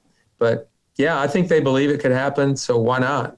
Wow. I love the fact that we get to ask every spring coach that same question, and every spring coach has a legitimate opportunity to be a realist and say yes. Only at Baylor, really only at Baylor. And, Coach, thank you for being a part of that. Thank you for joining the show today. We're going to wrap this thing up with our Bear games. Now, we have been doing the Baylor second best bracket, because if we were to name the best player of the last decade in Baylor football, it's got to be the Heisman winner. That's too easy. But who's second? That is where it gets dicey. Today's matchup in the Final Four. I know these guys may predate you, but they're big names. Come on. Kendall Wright or Bryce Petty? Wow. I'm going to go with Bryce Petty. Bryce Petty taking it. He's tied now on our Impact Health Labs guest line and caller line. Bryce Petty and Kendall Wright in the Final Four. And then our producer, Armstrong. So, Armstrong and I are good buddies. And I'm taking him out tomorrow night on what we're going to call a friend date. Platonic, we're just going to hang out. If you've got to take my buddy Armstrong here out on the town in a night in Waco, where are you guys going? I guess George's. I like George's. Good spot. I mean, it's pretty low key, and you almost always know the food you're going to get. So, and that's probably a good spot for me. I love it. See, I say George's as well. Armstrong's a big Rudy's guy. Can you believe that? Of all the barbecue restaurants in Waco, he's going to Rudy's at number 1. Nah, I don't know. I probably wouldn't. I'd just go to George's. I know what I'm getting there, and it's awesome. Boom. Bingo. How about it? The chicken strip basket with the onion rings? Armstrong, it's consistent every time. I love it. Coach Mike McGraw, the Baylor men's golf team. Coach, I tell you what, too. We've got in our studio a couple of tennis balls sitting around here, a Baylor tennis shirt. We've got a scarf with a soccer ball from Coach Jobson. What are the odds that you can send us some Baylor, a full set of tailor-made golf clubs for the studio? Not that, but I can certainly get you something to wear, some gear. We'll do that. Oh, well, I guess. Coach, I thought I could get you with that one. I thought I could get us some tailor-made golf clubs. No, not going to happen. But we got some shirts and T-shirts and hats. We got something. My goodness. Coach Mike McGraw, thanks so much for joining the show with us today. It was a pleasure to have you on. Great to be here. Thanks so much. Absolutely. Again, that was Coach Mike McGraw, the Baylor men's golf program, a top 15 team in the country. That close, Armstrong, to tailor-made golf clubs. I thought I had it. But thanks to Coach McGraw for joining us, and thanks to him as well for building a program here that, just like the rest of the spring slate, could win a national championship. When we come back, we will hear from Scott Drew and Jonathan Chamwa-Chachua. It's a pleasure. It was a pleasure to have Chamwa-Chachua in the press conference yesterday, talking today's matchup against Kansas State at home. I am Drake Toll. That's Armstrong Sims and Zach Sweeney in studio in the Petty Clinic Low T Bears Den. Don't go anywhere, because when we come back, we're hearing from Scott Drew on Up Tempo. Across college sports, the Tennessee Volunteers have named a new head football coach, as UCF's Josh Heupel will be the newest member of Rocky Top. Heupel is 28-8 at UCF, including a 12-1 record in his first season and a 6-4 mark this past year. In college basketball, Super Tuesday did not disappoint, with number 5 Texas and number 24 Oklahoma going down to the wire in Austin, with the Sooners' Austin Reeves leading OU to an 80-79 road win.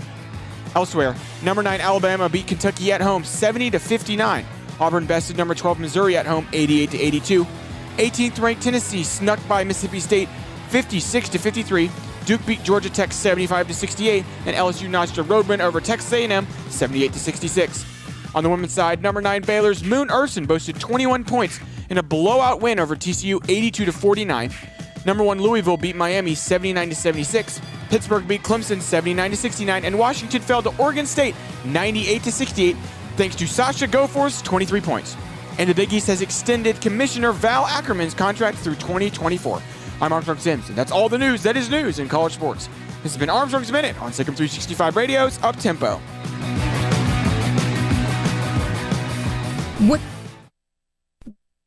With so many companies and policies out there, it gets so confusing shopping for insurance, and I never know if I'm getting the policy that's right for me. Luckily, I met the team at the Niche Group Insurance Agency. With the Niche Group, you can go to one company and get access to coverage options from many insurance carriers, and you get to speak to a real person about your specific coverage needs. With the Niche Group, I know I'm getting the right coverage at the right price. If you need insurance, talk to the experts at the Niche Group at 1-800-258-8302. It takes time to reach goals. It's a truth that applies to more than sports. It goes for your financial goals as well. You work hard for your money, and you deserve an investment strategy that lines up with your game plan. And Tom Albers, your Edward Jones financial advisor, can help. If your financial investments aren't putting forth the effort you desire, stop by today for a financial review. Tom Albers, 4301 Lakeshore Drive, 254-776-7605. Edward Jones, member SIPC.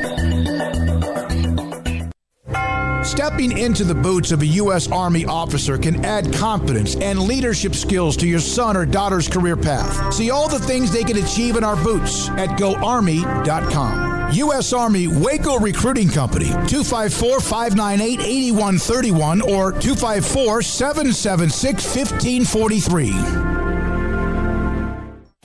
Born in Waco, Brotherwell Brewing exists to serve the Central Texas community with locally crafted beer of the highest quality. They want to bring Central Texas closer to the brewing experience so everyone can enjoy well-made beer as much as they do. For 2.5 years, they've been bringing high-quality beer to Central Texas at their location on Bridge Street in East Waco. And this football season, you need to stop by on game day for curbside pickup or stop by their tent next to SicEm365 at Brazos Parking for your pregame refreshment. Brotherwell Brewing believes in community and bringing people together to enjoy products made in their community. So for your game day, whether it's a tailgate or at home, stop by Brotherwell Brewing for high-quality craft beer made right here in Central Texas, 400 East Bridge Street, and check them out online at brotherwell.com.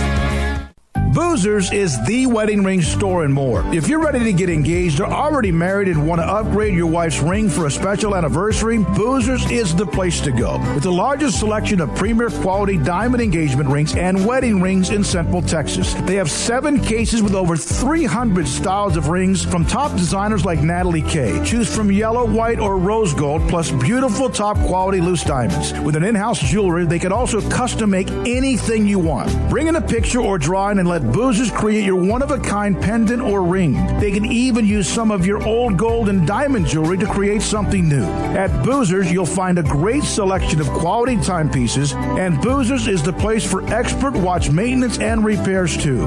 They specialize in expert Rolex watch repair for fine jewelry, watches, custom work, and more. Go to Boozers on Valley Mills and Lake Air Drive in Waco. Boozers, the wedding ring store and more. Car has the trucks, man. They have the one for you. Crew cab, short or long bed, silver, black or blue. Texas size selection, great prices too. Richard Carr, he has the truck for you. Carr has the trucks, man. He has the truck you need. If you want the best truck, you want a GMC. Texas size selection, great prices too. Richard Carr, they have the truck for you. Welcome back to Up Tempo on SicEm365 Radio. Welcome back into the Penny Clinic Low T Bears Den. It is Wednesday today. J.D. Pickell joins us at 2 o'clock, 27 minutes away from the Blonde Boys Power Hour. We at 1 o'clock, 27 minutes away from the Blonde Boys Power Hour today on Up Tempo. Been walking his dog at the dog park for a long time. We are about to hear from Scott Drew and Jonathan Chachua via yesterday's press conference. Their bites coming off the win, previewing tonight's eventual win against Kansas State. Before that, though, Steven from Virginia is on the Impact Health Labs caller line. Steven, welcome on to Up Tempo. Hey, Drake. I'm glad that I didn't miss the Blonde Boys Power Hour. I'm glad we're getting one. We're getting one, baby. I'm calling for 2 things, and I'll probably call back when JD's in studio. I love JD too. But the first one is I'm really looking forward to tonight's game for Baylor basketball. I'm looking at this as a game that they can come out comfortable and relax and come out trying to play their game. This is not a team where you go into it where that's on the same level as a Kansas or a Texas or a Texas Tech. So tonight, I'll look for Baylor to take this opportunity to get right, to hit all the shots that they might have missed the last couple weeks, or to hit all the extra passes that weren't there in tighter situations. And then the second is I wanted to talk to you a little bit about this Drinkowitz and Josh Heupel comparison because, when I'm not listening to Waco sports media, I'm listening to St. Louis sports media. And those guys are pretty invested in the University of Missouri. And, as an Arkansas guy, you're pretty close. So, true. I wanted to say that I was also kind of surprised at the hiring of Drinkowitz. I felt like, like you said, 1 year is not really enough. And that was a good program to begin with. So it could have been easy to see how he was maybe more along for the ride than an architect of that success. And when Missouri was going to make that hire, I actually thought they should have hired Josh Heupel over Drinkowitz. Maybe over Drinkowitz. Here's the reason I thought they should hire Heupel over Drinkowitz. Heupel was the offensive coordinator under Barry Odom. Josh Heupel has been a successful offensive mind. His offenses are good. If you look at, I always like to tell a coach by how their side of the ball does. For instance, Matt Rule's a defense guy, and his defenses are really good. Dave Aranda. It would concern me. Yes, Coach Aranda is a defensive guy. He comes in, the defense gets better. So you look at it and you say, wow, he's obviously a good coach. He can coach up his side of the ball. But UCF hasn't been as successful, the last couple of years. I know you talk about that. I'm still one of these people. I know that, a lot of people aren't giving stock into the pandemic. 6-4 in a pandemic year at UCF is pretty acceptable. But I will say that the reason I don't like the Josh Heupel hire for Tennessee is because when you are at certain schools, you have to hire based on your situation. And I think Tennessee is not quite in the position Baylor was in where they hired Matt Rule, but they're pretty close. It's kind of toxic over there. It's been kind of toxic for a while. It's a dumpster fire. So it's scandal-ridden. It's a dumpster fire. I agree. If you're going to hire a coach, you better hire one that can fit the situation and that can overachieve with his ability to coach and bring in his style. Like, Coach Rule came in and turned around Baylor. You need that kind of guy. And so the kind of name that Tennessee needs is not the splash hire of, oh, this guy was good at UCF and leads good offenses. They need the splash hire of, well, we gave this guy 4 more years on his contract than normal because we are committed to his system of building a program. Tennessee needs a rebuilder, not a deconstructor. You can tell him I said it. Yep. That's the problem, is Heupel didn't rebuild anything at UCF. There was nothing to rebuild. He walked into a program with players that weren't his own, that were set up for success, and he wins 12 games in his first year, all the way down to only going 6-4 in his third year. The team got progressively worse, and Tennessee needs to get progressively better. This is his first time walking into a situation as a head coach where he's got to actually put up or shut up and build a program. He's not going to be able to win with someone else's players. Tennessee does not win more than 3 games next year in conference play. They don't win more than 1 game or 2 games in conference play next season. And you're telling me Heupel's going to build a program there? I don't have confidence in that. And I got to be honest, I don't really have confidence in that either. The only way I really look at the Heupel Tennessee situation working out, and, I never thought I'd say something like this, but is if Kevin Steele stays on to coordinate that defense and nice. Josh Heupel leaves him alone to coach the defense. Because, while Coach Steele may not have been good here, he is a great defensive coordinator and has been a great defensive coordinator at a number of SEC programs. And I can see the thinking that if Josh Heupel could bring a high-powered offense like what he ran at Missouri with Drew Lock to Tennessee, and they could continue to build on the recruits that they cheated to get, that they worked so hard to get on the defensive side of the ball, build a defense with Kevin Steele, and let Josh Heupel work an offense. But with the program and the boosters and the way everything is at Tennessee, I know I have friends who live in Knoxville. That's just not really the place you want to be unless you're a coach with a big enough name and a large enough contract that they can't get rid of you in 3 or 4 years. All right, Steven, here's what I got. So if for those of you listening that want our take on the Josh Heupel hire, that is on YouTube right now, titled, Is Josh Heupel the Right Hire for Tennessee? You can go and watch that right now. We have a very good contingency of Tennessee fans. That video is up on the YouTube channel, SicEm365 YouTube. Click subscribe. It'll tell you when we go live every day. So, Steven, I agree. I think we're very much on the same page with this Tennessee situation. Heupel's not the worst hire, but it's not a rebuilding hire. I like a Malzahn. Malzahn took over Auburn when Auburn was bad. Gene Chizik drove Auburn into the ground without Malzahn. And Malzahn walks in, takes him to a natty. Bear games today, Steven, you ready? Malzahn did not take them to a natty. I'm ready. Malzahn did not win a national He didn't win one. He took them to a natty. Yeah, in the first year. Yeah.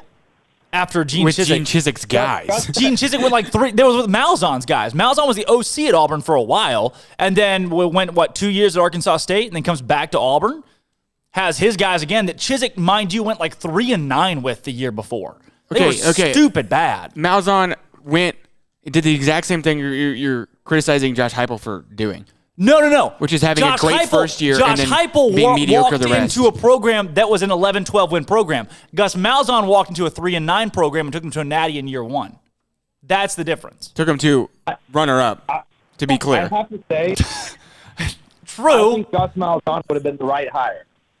Gus Malzahn would have been the right hire because if you could tell Tennessee fans that they could go 9-3 on an annual basis with an outside shot like Auburn did on odd years to beat Alabama and have a chance at the SEC championship, they'd sign off on that in the heartbeat. No. If Gus Malzahn was the coach who was at Auburn, at Tennessee fans would have nothing to complain about. They'd have nothing to complain about, but they would complain. You cannot tell an SEC school outside of the top, outside of the bottom 4, you can't say, hey, you're going to win 9 games a year and you're going to be happy about it. It doesn't work. Didn't work with Houston Nutt at Arkansas. Didn't work with Gus Malzahn at Auburn. Didn't work with flippin' Georgia.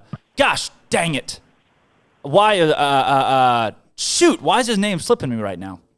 Flippin' Georgia. Mark Richt. Didn't work with Mark Richt at Georgia. You just can't. You can't win 9 games. Didn't work. Hey, effectively, Derek Mason was basically winning 9 games a year at Vanderbilt. By 9, I mean 6, but 6 is 9 at Vanderbilt, basically. I mean, 6 is about the best you're going to get. They still fired him. There is no room for mediocrity in the SEC. You ready for Bear Games?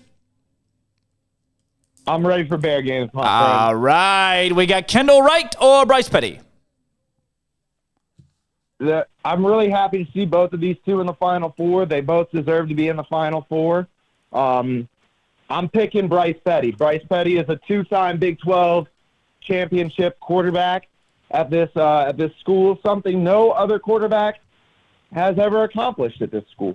So, and honestly, that was probably either him or Shock Linwood or Corey Coleman was going to be my pick for the second best if we were listing them. So I'm going Bryce Petty. Bryce Petty deserves a lot of love from this school, especially after how long he had to wait to sit his turn. Hot and ready, cold spaghetti, arms are sweaty, knees are heavy. Bryce Petty over Kendall Wright. And then you're taking Armstrong on a friend date. Where is your friend date with Armstrong going? Oh my gosh, I think I have to let Armstrong pick. I respect Armstrong too much, and I'm waiting too much on his email. So I think Armstrong can pick wherever we're going, and I'll pay. Nice. Oh, that's really sweet of you. Thanks for your call, nice. Stephen from Virginia. Later, guys. We now have a dinosaur joining the show. T-Rex, you're on the Impact Health Labs caller line. Welcome to Up-Tempo. Hey, gentlemen. How are y'all doing today? Hey, T-Rex, are you going to belittle me because of my pick for UT last night? Dude, I didn't really pay attention to what happened on that. Did you pick UT to win? I had the money line on UT and lost a healthy amount of Monopoly dollars. Monopoly money, of course. Well, I wasn't going to even talk about that game, but I do want to say that loss for Texas, regardless of how they played, I only watched probably the end of that game, the last 2 minutes. Oklahoma gave them every single opportunity to come back and win that game. I mean, the guy misses a free throw, a very clutch free throw, then purposely, which I understood why he tried to bounce it off the backboard to preserve possession, but misses the rim. And then Texas just throws a typical Sam Ellinger pass straight to Oklahoma for an interception to lose the game. So good job, UT. You suck. You always have sucked. You always will suck. Shock is not smart, and you can get the smoke if you want it. But yeah, Boomer Sooner last night helped us out, so that's nice. But yeah, Monopoly money. Don't sweat it, man. You can go into the box and pull out some more green and purple dollars. It'd be okay, Drake. Yeah, the box. That'll help. Yeah. The box of Monopoly money. United States Treasury, just print one. It's okay. Right. I can just go buy another Monopoly game, and the money never runs out. Hey, that's what they tell us in the government. All right. How about this? Bear Games, T-Rex? Hey, real quick before that, I know you're going to get to the friend question, date question, I mean. Armstrong, when Drake breaks your heart tomorrow night, I do have that rally towel for you if you still need it. I'll be in Waco tonight for the Kansas State game. If you're at the game, I'll bring it to you. That way you can wipe your tears away or smack Drake across the face when he stiffs you on the bill. It'll so probably be a slap, but thank you. Nice. Hey, I'm here for the people. All right, how about T-Rex? What do we like in the game between, or in the matchup between Bryce Petty and Kendall Wright? You know, it is a tough matchup. Two amazing players for Baylor, two guys who put their mark on, not only Baylor, not only the Big 12, but also, NCAA as a whole. However, I got to give the nod to the guy who is part of a sponsorship for the best radio station in the land. So, fortunately, there's no Kendall Wright, low T. I can't think of anything that would. It is the Petty Clinic low T studio. Get right clinic, I guess. Maybe that's for like old people with, sore muscles or something. But, Bryce Petty, Petty Clinic, baby. Shout out to the sponsors. I'm not saying that I need any, low T help, but if I ever do, I know where to go because they sponsor. So I got to give the nod to that man for supporting the, best radio station in the land. Wow, I love it. All right, T-Rex, and then where are you taking Armstrong Sims on your friend date? Well, I always let the girl pick, so it's up to her. Woo! That's it. Roast boom, roasted. T-Rex, thanks for your call. Hey, thank y'all. I love you, Armstrong. Don't worry. Hopefully I see both of y'all tonight. The fiance, she's undefeated against school. Oh, no. We lost him. Bad service. Did you cut him off?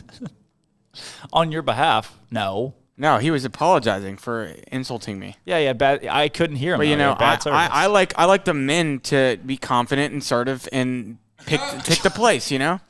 Pick a place. You can't just that's a cheap shot. Did you just say I like the men to be assertive and pick a place on our radio show? Yes. Is that real? That's real. All right. You heard it here first, folks. Most of the time, I'm the dude. Please. But in this, the shovel, theoretical you're scenario, with right there. But in this theoretical scenario, take the shovel, throw it as far away as you can. In this theoretical scenario you've created, he's got to pick, or I'm out. For that reason, I'm out. Yeah. All right, we got oh man, this caller from Austin. Is it William? William, are you on with Up Tempo? Yeah, hey guys, it's Bill in Austin. I just turned on the show and I heard that you took Texas on the money line last night, and that's got to be one of the worst bets I've ever heard. They hadn't practiced all week, their coaches out, and they were down 3 starters. So I'm not sure why you took that, but yeah, man, this is just a terrible bet. I just had to call in and let you know that. Bill, he's disappeared under the desk. Bill, I didn't need that. Bill, I lost a lot of monies on that, and you didn't tell me that yesterday when it would have mattered, and I wouldn't have lost monies. I did. I looked. I knew Texas hasn't played. Shaka Smart is out, but I like what the Longhorns have put together this year, and I thought that at home against Oklahoma, they could win, and I was wrong. Yeah, man, that's one where you just tried to overthink it too much. You should have just gone with the obvious. I thought Texas would have been remotely obvious. I mean, they've played well this year, and they just. I guess I should have left it. I should have just left it. I didn't like the spread. COVID is changing a lot of things on the betting side, so you can't underestimate the impact that's having on a lot of games, especially with regards to lines and money lines. Bill, you send me a text, 254-339-1122 on the Impact Health Labs or the Riverbend Liquor and Wine text line. Look, Bill, you're going to help me make some picks from here on out. All right, man, I'll send you a text. Sweet. Thanks, Bill, for your call. Do you want to play Bear Games? Sure, I'll play. Yeah, Bryce Petty or who was it? Kendall Wright. I think it's Bryce Petty. It's not even close. I would say Bryce Petty is even closer to Robert than most people want to give him credit for. I agree. The guy won back-to-back conference titles, and as somebody who grew up a Baylor fan and who growing up never saw a conference title, the fact that we were able to win back-to-back ones as bad as we were, Bryce Petty, he needs the statue just as much as Robert does, in my opinion. I like it. And then if you could take our producer Armstrong Sims on a friend date, very platonic, to one place, it can be anywhere. Where are you taking him? I can't believe nobody said this yet. There's a place in Dallas called The Lodge. Google it if you don't know what it is, but that's where we'd be going. Oh, Armstrong, headed up to Dallas. Going to the Big D. I love it. Bill, thanks for your call on Up Tempo. All right, thanks, guys. All right. How about this? We're going to roll with Scott Drew and Jonathan Chamwa-Chachua. They had bites ahead of tonight's game against Kansas State at home. We're going to roll these and be right back on Up-Tempo. Hey, I got two questions for you in their big picture. I know you're thinking about the game, but one, what did you see at Baylor when you got here that said, hey, you know what? We can do this thing here. And the other thing is just looking at the AP top 20, 12 Texas schools, and also 2 women's programs in the top 10. What's happened to Texas basketball? Baylor, what you saw in Baylor, and what's happened to Texas basketball? Well, first, I believed in the mission of Baylor University. I believed in the administrators and their vision. And obviously, being in the Big 12 Conference is a conference that 6 out of the last 7 years has been the best conference for a reason. And looking at when I got here, I knew basically all the opportunities our players would have and our staff would have here. And again, if you believe in the people and you believe in what they're about and what they stand for, then you can accomplish most anything. As far as Texas being successful, first and foremost, you have great administrations, great facilities, which allow us to recruit top-notch student athletes, but you also have some outstanding coaches, especially right now. I mean, I can't remember a better time in the state. I mean, we've had a lot of great coaches, but collectively, such great coaches right now at programs. And then you look at, I think it goes to the high schools and their facilities and their development. At the end of the day, most kids want to stay within 3 hours from home. And there's so many different student athletes that are more than capable of being successful on our levels because of the development in high school. So a lot of great things going on in the state of Texas. Plus, I think everybody likes warm weather, and when you come back from the northern schools and it's 15 degrees and snowing, you're like, I'm glad I'm in Texas. Hey, how proud are you of what you've accomplished? I'm proud of what the players have accomplished because without them and the staff, none of this is possible. And as a coach, you live to see your players be excited and to see their joy that they have and the staff for their hard work they put in. So, and I love seeing our past players who poured in so much of their time and effort to create our culture and program be able to be excited about what the guys are doing and help to continue to be a part of it. Like we're at Oklahoma State and Epe Udo's there, and our last home game, Quincy Acey and Epe were here, and to see those guys still being a part and giving to our program is something that a head coach loves. A little bit of trivia for you, and maybe you know this, but you guys have now held the number 2 spot in the rankings every week this season, and it's deeper into the season than any team ever has gone at number 2 without going up or down. And I know coaches don't care about that, and I understand that, but I wonder, is that something that might motivate your players to be viewed as a team that's really, really good and possibly even great, but maybe not the best? I think right now we're just so motivated with our conference and having a chance like every team to win conference. And I think that's the first priority when you're in conference play. Everybody would love to be ranked number 1 because that's when you play, you want to be the best. At the same time, we all know that the ranking at the end of the year is the one that matters the most. And right now, we'll take one game at a time in conference, and hopefully at the end of the year, like so many other teams right now, the final ranking is the one that all of us want to be a part of. I think I know Coach Few, he's a good friend, and I know they have an outstanding program. He's done an outstanding job. But in today's climate of basketball where there's so much parity, the fact that you've had 2 programs stay undefeated and be ranked 1 and 2 this long is something that's really rare. And I think it's a tribute to both of our programs, and it starts with our players and staff. As a quick follow, and maybe it's the same answer, I don't know, but you guys have Gonzaga and you now are kind of viewed nationally as separating yourselves from the rest of the pack. Do you see that much? Do your guys read and hear that? And if so, what do you make of it? Well, I think first and foremost, back in the day, maybe players didn't follow the news as much because you didn't read it in the newspaper or watch TV on their phones. Nowadays, everybody sees everything, and they see it before we even can tell them. So I think everybody's up to date with pretty much what people think about our team and Gonzaga's team and the rest of college basketball. I know that we would love at some point to have an opportunity to play them as they want to play us, because Coach, you and I tried to get we tried to have that game first, and we tried to reschedule.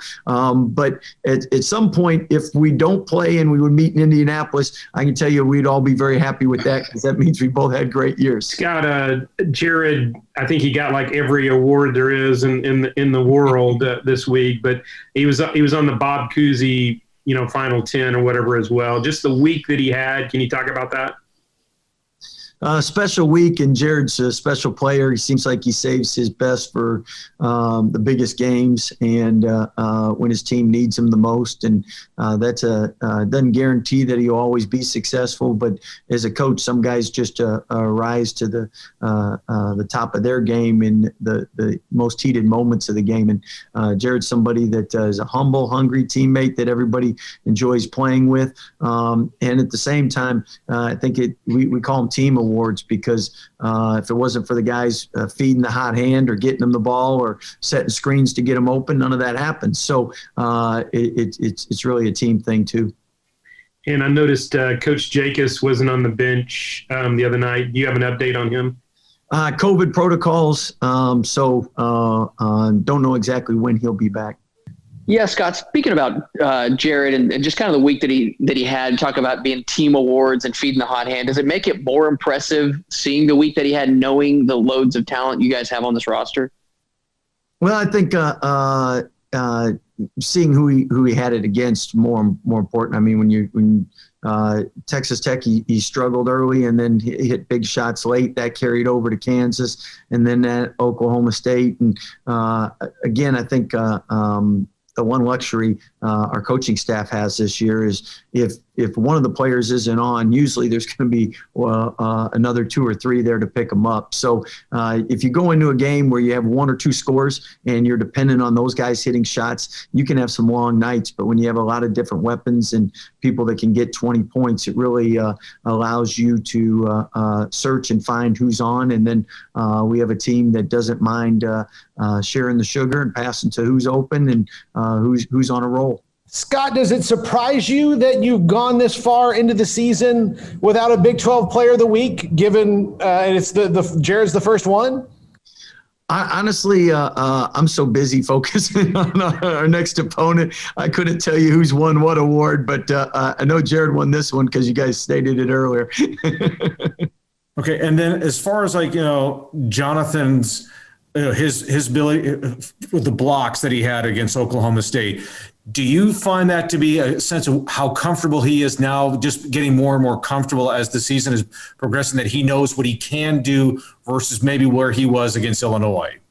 Definitely, he's feeling more and more confident, and he's somebody that really has gotten in some practices where he's dominant blocking shots, and that's just something that, again, I agree with you on. The more he plays, the better his timing he'll get, the more comfortable he'll be getting at taking chances. And one thing about everyday John, he gets better every day because how hard he works. Hey, Coach. So you guys haven't done that much bad considering you haven't lost, but what's something you would say the team needs to work on this far into the season?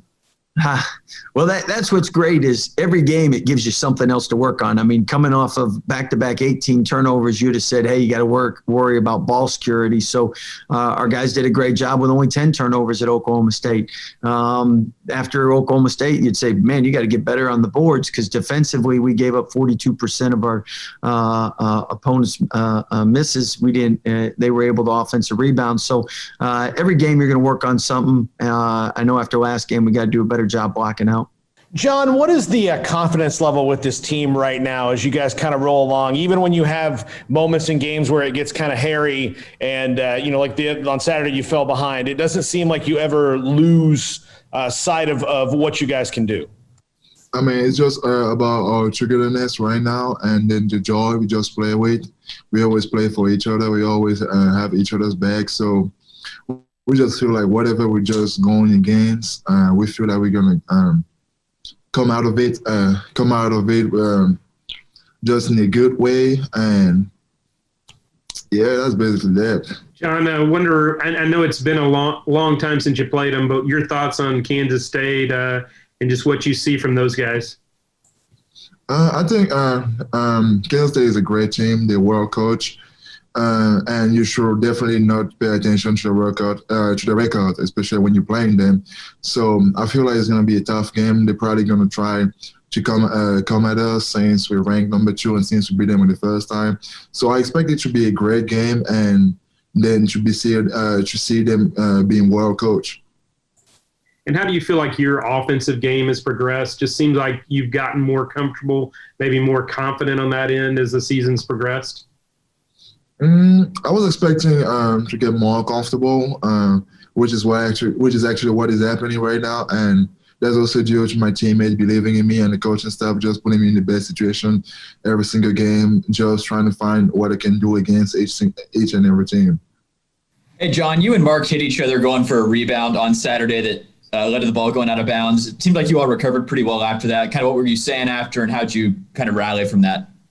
To be honest with you, it kind of looked funny when that happened, but we actually love when stuff like that happen. That means both of us were actually looking to get a rebound. That means we're actually playing hard. So we can't get mad at each other, or the coaches can't get mad at us for us losing a rebound like that. That just means we're playing hard. And whenever that happened, that just means we're actually on the right track and we actually want to get the ball. And then in the second half, you played with 4 guards. How is your role a little bit different when you're surrounded by 4 guards compared to some of the more traditional lineups you all play? When I'm surrounded by 4 guards, it's more about me making sure I get the guys open on screening. I set the best screen possible so we can create gaps in the defense, especially when they were playing zone. So I was trying to set some out picks so that my guys would get open, or Jared would just have a lane to get to the rim. And it's also about rebounding, so I got to be a little tougher at that moment. All right, thank you, John. Next question from Matt Roberts with KWKT TV in Waco.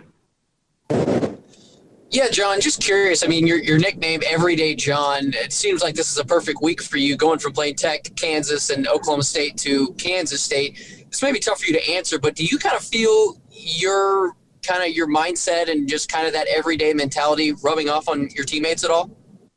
To be honest with you, that mindset actually comes from my teammates. I feel like they're actually rubbing off of me.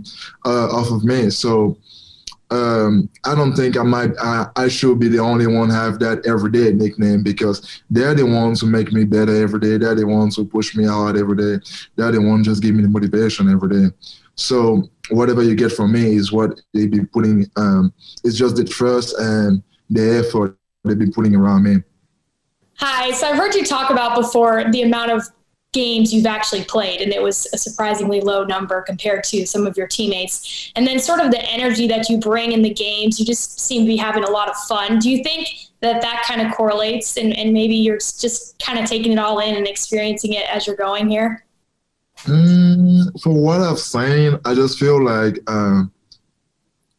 because I haven't played a lot of the game of basketball for a lot of years, I just feel like I still have that joy, like that little kid mentality, just having fun out there.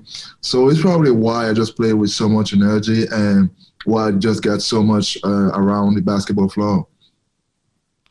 Welcome back into the Petty Clinic Low T Bears Den. We're here. It is the Blonde Boys Power Hour, baby. Best hour of the day. I've already run through my bang today. JD's got the energy drink brought out. Look, call us, text us, 254-339-1122. Get in on the action today. We are playing green and blank game as we always do on our Wednesdays, breaking down the SicEm Pick'em, last night's ball games, a women's basketball win yesterday, a men's basketball game tonight, the track team, Texas Tech. So many things going on. Equestrian kicks off this weekend in College Station. What's not?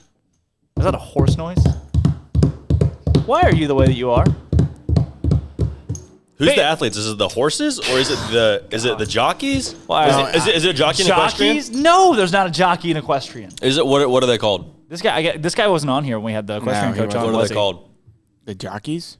Yeah, are they called the jockeys? Equestrian athletes? No, yeah, just equestrian girls. The equestrians? I doubt that's the official name. What? What? Equestrian girls? Jockey is horse racing. That's like Is horse it racing. riders? This is not, well. I know we're good at equestrian, so I'm not. This is true. Trying to talk down on equestrianism. Okay. Well, hey, equestrian is the person. I thought you were Christian. Equestrian is the person. Yeah. Okay. That makes sense. Mr. Equestrian. Like you can be an equestrian. Like James Naismith is to basketball as Mr. Equestrian is to equestrian. No, like it's not a jockey, it's an equestrian. Okay. Is the person that rides that's the term for the person that makes equine sense. is horse, and then en That is makes like sense. okay, equestrian. And just to clear the air, the equestrians are definitely the athletes as well as the horses. So I didn't want to. I want to make sure. No, the horses are the horses. The riders are the equestrians. They're both doing athletic sport is things. also called equestrian. Yep. Wow. I just All don't want right. people to- Well, hey, look, if you spread the word today, the Blonde Boys Power Hour is on. This guy, how was your taking your dog to the dog park today? Had to put him down. We got a new one on the way over. So, dead or alive, JD's dog. Yeah, some circle of 3, 2, life. 1. Oh, it just put him down. That hurts. That hurts. Funny thing is you're going to take a different dog to the dog park tomorrow at about what? Say noon? No, we got a new one. Basset Hound this time. So we'll see. What time does he go to the dog park tomorrow? Same time. We're gonna try to get him on a schedule. It's gonna be an 11 o'clocker, I think. You're taking him to No, he's gonna probably be like a noonish. He's a noon. I think so. You're gonna be here for the Blonde Boys Power Hour at 11 tomorrow. Yeah, I think so. And then you're taking the Basset Hound out. Taking the Basset Hound. All right. Games across college basketball last night. Hey, let your folks know it's the Blonde Boys Power Hour. Tweet it, Facebook it, Reddit it, Periscope it. I don't know. Whatever people do. SoundCloud. Jump on in. We are together. Back, baby. Come on. Feels good. All right. Last night's ball games. I had the money line. We have already had plenty of people call and text in about me having the money line for Texas, Oklahoma. I had Texas. Which is fine. Which is a good pick. Oh, man. Bill from Austin called and I was like, you're an idiot. That's the worst pick that I've heard in my life. And I was like, all right, Bill, you can make my picks from now on. He needs to after last night. That's tough. Alabama -7 at home against Kentucky. We took it straight and it hit. Didn't touch Auburn, Missouri. I would have had Missouri probably in that one. Final score, Auburn 88, Missouri 82. Top 15 Missouri is upset on the road. Spread was 5? Spread was... It was Auburn 5, wasn't it? No, I think it was like Missouri 2. It was Auburn 2.5. Auburn was favored by something, yeah. Yeah, Auburn 2.5. I probably would have taken Missouri in that. Luckily, I didn't. Tennessee at home against Mississippi State was a 9-point favorite. They won by 3. Tennessee sucks right now. Tennessee sucks. Yeah, they got to pick it up because they started out so hot. God, and then I did the one thing you should never do because it's stupid if you do it. And I took my Monopoly money at the halftime of the Dayton-St. Louis game. St. Louis hasn't played a game in a month, and I said, listen, Dayton, they're up by 8. They're going to win it by 8.5. Flyers. They're going to win it by 8.5 easy. So I took Dayton second half 8.5. Put some monies on that one from the Monopoly book, and Dayton won by 5. That was probably the stupidest thing I've done. That's okay. Hey, I mean, scared money makes no money. Bingo. You know what I'm saying? Scared money don't make no money. And Dayton's a great city of brotherly love. What? Yep. Is this your... It's empty. Boom. It's been empty since Boom, this baby. morning. Tulsa and Temple last night. Temple, that was a big upset. That breaks some of the bust, or that would bust some of the picks yesterday with Temple winning by 9 points against Tulsa. Didn't touch that one. Okay, I was gonna say Memphis SMU. That was basically a pick 'em yesterday. We stayed away from Memphis SMU as well. Memphis wins it by 4. If I had to pick a team, I would have gone Memphis. Probably would have hit that, but I'm glad I didn't. Yeah. 4 points. That was too close for comfort. Better safe than sorry. Vegas knows what they're doing. I think they almost know too much what they're doing. It's kind of wild. Every time I'm like, what do you know that I don't know? Kind of wild. Because I watch a lot of these games. Yeah. Like, especially college football, I was like, I've watched this team play every single game, and I still don't know what's going to happen. And Vegas does. North Carolina by 10 against Pittsburgh on the road. I didn't expect that one either. Armstrong did. North Carolina improves to 6-3 in the ACC. They are not as booty as I thought they were. The Blue Bloods. The Blue Bloods. You know, I have to be honest. I didn't watch. I haven't watched. I've watched 2 games all season. Yeah, it's Carolina not very fun to Blue watch. Bloods. I'm a terrible Carolina fan. Terrible. Drake at Missouri State. Drake stays undefeated. They're 14-0 with a win against Missouri State. Here's what's cool. Drake's going to play Missouri State again tonight. You are? Or they are? It's me. 1-on-5. I beat them by 7 last night. I take you. I beat them by 7. So they covered. Drake covers last night. I don't know who I would have taken on that one. Missouri State's good. That was a tight line. What's the line tonight? I don't see. We're going to get to that in a second. The SicEm Pick'em. Okay, I got it. Also, last night, UConn and Butler. UConn by 12. How about that? Over Butler. UConn was a slim favorite last night at home. I probably should have taken that one, and I flipping didn't. Now, here we go. The last two of the night. I had Duke. I had Georgia Tech plus 5.5 against Duke. Final score. Georgia Tech fouls Duke with 5 seconds left in the freaking game. Duke sinks both free throws. Final score 75-68. Duke covers Georgia Tech plus 5.5. Backdoor. Freaking backdoor. And, it is. That's going to be tonight. Tonight's going to be backdoor. You think we'll so? get to that in a second. Okay. LSU and Texas A&M. LSU -5 on the road in College Station. Flipping A&M was up like 46-44 in the second half, and I was losing my mind. I had already lost almost everything else. Thank you, LSU, for coming back. Final score 78-66. LSU covers at -5. How about it? Go Tigers. So basically, yesterday was bad. Terrible. Click. I am having a very bad day. Speaking of, I completely forgot about that part. When is that part coming in? The audio board? Yeah. No timeline. I don't think we're ever getting it. I think we have to unlock that with more XP. I agree. You have to earn the They love. promised me. I think that's what it is. The day that I was hired as part-time employee of SicEm365, I said on one condition. And that's that we get a 150-piece mixer board that I can just play sounds on. You don't have enough XP. We are. You just get the silhouette right now. How many more kills do I need on COD? I don't know. Jeez. A lot. How do you exchange We'll XP? get there. Is that like a Colt Barber thing? Does Colt Barber have like an online XP? Can we pull our XP? Can we pull? Yeah, you already spent all of your XP on that on the encoder. Yeah. I think if we bet the spread of these with Monopoly monies or XP. I actually spent all of my XP on. I have spent all of my XP on the outfit with the turtleneck, the chain, and the trench coat. I spent all my XP on a new outfit. XP well spent. I am out of XP now for this show. Yeah, you got to rebuild it. Tonight, it is time now. Do we have like SicEm Pick'em music? We need like a bum bum dun dun dun dun dun. You know what I'm saying? Like something really like jumpy and energetic. And do we have like the forest track without the SicEm Pick'em over it? We do the forest track. Do we have anything, or do we have to sing it ourselves? That's fair. You have to sing it yourselves, but you kind of just did that, so. That's true. Speaking of, we have a song coming out. Oh, is it time to tell the folks at home? We have a song coming out on Uptempo, recorded by yours truly, produced by a real producer that produces real music. Scary. A song is coming your way later on this week. Yeah. Friday. I truthfully have no part in that. We are dropping SicEm365's first EP this Friday. Like more than one song? Or By like EP, a I single? mean it is a single EP. Okay, heck yeah. It's an EP. There's going to be an acoustic version, an a cappella version.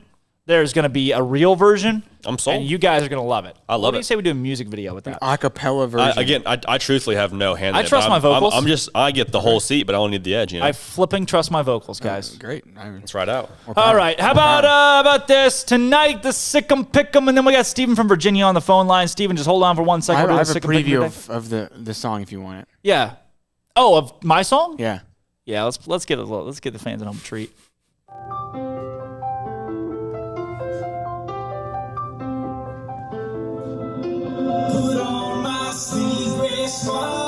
He's in the lab. Yep, that's it. That's all you There's get. the preview. That's all you get. Can you guess the song? Can you guess the name of the song? Oh boy, I'm excited. The vocals sound good, actually. Oh, it's crazy. It's extremely auto tuned. It's no, it's not. That is simply how I sing. Oh, okay. The voice it's angelic. I got you. What's happening right now? This is crazy. What say you? I'm here for it. I'm all in, but what is happening? It's a talk show. I love it. It's a talk show. It's a sing show. We play it again. We play it again. Sing show. Don't matter. The setup is sweet for those of you watching on YouTube or in the live streams. I feel like I know where this is. That's all you get. That's on Baylor's campus, right? No. Right? It's not? No, that's like my buddy's studio. Oh, okay. One of my fraternity brothers that is also in our Monopoly pool. All right. Let's do it. I'm here for it. Yeah, I'm all about it. Let's ride. I have no idea what to expect. It's crazy. It's actually crazy. There will be more songs after that. I hope you know. We are going to come up with an up-tempo album. Imagine the PR that comes from this. An up-tempo album. When people, we already have a horde of Tennessee fans that are burning down the studio this week. How about an up-tempo album? Okay, SicEm Pick'em today. We got it. It's like a talk show now. Welcome back in. I'm glad to have you. I love it. SicEm Pick'em today. Ole Miss, 7:30 o'clock against Arkansas. Ole Miss 8-6, 3-4 in the SEC. Arkansas 12-4, 4-4 in the SEC. Arkansas is a 4.5-point favorite. Mm-hmm. Do we have music? Was that ever a thing or probably not? No, we don't have for the music games. for It was. SicEm Pick'em. I'd be remiss if I can pick Arkansas here after talking to Coach Pittman. I like Arkansas at -4.5. I like Arkansas even better at -4. If that fluctuates, I'm going in on it. If not, that may be a parlay tonight. That may be a parlay with another game. I am questioning if I'm only going to do a 2-team parlay. We're going to start slow on the parlays. Okay. I am questioning if I want to parlay that with Baylor, Kansas State. Over under 135. Let's start there. Over under 135. Over under 135. Last year, Baylor was an absolute under machine. This year, they've been an over machine. They've been an over machine. Baylor's averaging 86 points a game. Mm-hmm. Kansas State's averaging 63. That to me screams over. But again, I think you had a beat the other week or the other day that was like these numbers pregame should be easy over. And it was. So I'm going to fade my common knowledge, my common sense, and say under 135. Under? Under 135. No, never take the under. Last year I did a lot. Them's with the Monopoly rules. money. Did it work? Yeah. The under worked? Baylor was an under machine last year. They're an over machine this year, though. Why are you going under? I know. Here's the deal. Here's what I see. I don't trust myself. I don't see a world in which it's not. Baylor is not. I don't know that Baylor wins by 24 points, but I'm so confident in this over at 135 because think about this. Baylor's probably going to put up over 80. Yes or no? Against Kansas freaking State? Right. Their statistics would say yes. But anytime you're favored in a game so huge, I think there's a tendency to come out a little lethargic. Maybe you don't play your best in the first half, a little slow, a little sloppy. You know what I'm saying? And then you get to the second half, you don't have to score as many points as you typically would. You're still playing good defense, keep it in the game, pull away. I say the total is 129. Baylor was at 169 when they played Kansas State earlier this season. Yep. You're going to have that drastic of a scoring change. See, that's the thing. With Monopoly monies, common sense sometimes – I found my common sense is wrong. My common sense here would say Baylor over. Easy. Baylor over. But I'm going to go ahead and go a little reverse psychology on myself, a little self-reverse psychology, Baylor under. I'm changing that total to 131. Think about this, though. Think about this. Mm-hmm. Baylor's going to score 80 points. Baylor's going to score 80 points for tonight. sure? Oh, yes. Okay.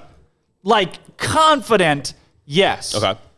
Meaning, there's no way that Kansas State doesn't score 55.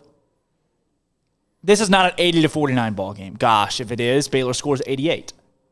It's 88-53. I'm just not convinced Baylor's going to come out and be as efficient. But they did it against Kansas State the I'm first not convinced. time. I know, but so that's even more the reason you come in this game. You're confident. We put the brakes on this team, or we beat the brakes off this team last time. Anytime you play a team a second time, also it's a lot harder because they have you on film. Specifically what you do. You're not comparing apples to oranges. It's literally apples to apples from the previous weeks. Baylor's lowest scoring total at home was 76 against Oklahoma. I'm telling you, man, everything's pointing to the over, so that's why you go under here. But here's the deal. With Syracuse and Virginia earlier this week, the two teams average a combined 152, the over-under at 130. It's an obvious over. The over hit with like 4 minutes left in the game. Sometimes it rolls that way. But also I think there's a little bit of an art to it. Just got to trust, there's numbers and there's the art part of it. Are you telling me this is art, or are you going by the numbers? Art. You're going by the art, it's not a combination. the numbers. I think right here you go by the art. All right, you guys heard it here. J.D. Pickell is going under. I'm going to hammer the over there. I'm going to hammer the over. The line at Baylor 24. I'm not touching it. If I did touch it, I'm going Kansas State plus 24. Yeah. Because Baylor's going to go up by 35. Kansas State's going to outscore Baylor 18-4 in the last 3 minutes of the game. And then there you're going to be crying. Yeah, and that number is going to drop quite a bit before tip. I wouldn't be surprised if it went to plus 21 before the end of the day. I would. Okay, plus the number's going. They're going to hammer it on minus 24 or plus 24. Yeah. Oh, I'm going on minus 24. Or minus 21. I'm going Baylor. Really? Okay. Yeah. Minus 21. I'm going Baylor. Okay. BYU minus 6.5 against Pepperdine at Pepperdine. BYU just beat Pepperdine by 12 at home, so it's a quick turnaround. They're going to play them again. Over under 149. I think you hammer the under. Hammer the under at 149 in a mid-major. And give me BYU minus 6.5. That may be a parlay with the Ole Miss Arkansas game for me tonight. I like 6.5. Yeah, I like 6.5. Yep. Beat them by 12. That feels a little more like there's less room for error there. Yeah, like you played them a few weeks ago. You still have all of your strategy still very much in place. You don't have to go dig it out. Listen, today's games that matter are either neck and neck or they're blowouts. You either got pick'ems or blowouts on today's slate in the SicEm Pick'em. How about this that I like? This may be my lock too. Wofford at the Citadel. The Citadel are 1-4 in Southern Conference play. Wofford is 6-1. Wofford an 8.5-point favorite on the road. Here's why I like it. The over-under is a 163 piece. That's stupid high. So I think in a high-scoring bout, Wofford's going to win by more than 8.5. I like Wofford in that. They're 6-1. Citadel's 1-4. I'm just looking at these numbers here, Drake. I'm not going to lie to you. I've never watched either of these teams play basketball. Obviously, no. I would say the majority of people probably haven't watched any of these Why would teams I play care? basketball. So at this point, that's where you go off numbers. Like, hey, I have no game film at all to reference. Okay. Armstrong's going to add in here in a second as well. I was just going to say, I mean, you've seen Wofford play possibly in the past years in the tournament. In the tournament, yes. But obviously not this year. No idea. So we're just purely going numbers here. What's the over-under in this game, Drizzy? Over-under is like 163. It's a stupid over-under. And listen to this. 77 points a game for Wofford. 89 points a game for the Citadel. Gosh! 89 points per game? 89 points a game. The Citadel. What are you guys doing? That's in Florida? Is that in Florida? Citadel is Carolina. It's in Carolina. I think it's South Carolina. Okay. South And Carolina? Wofford's in the Carolinas. North Carolina. Wow. Are they North Carolina or South Carolina?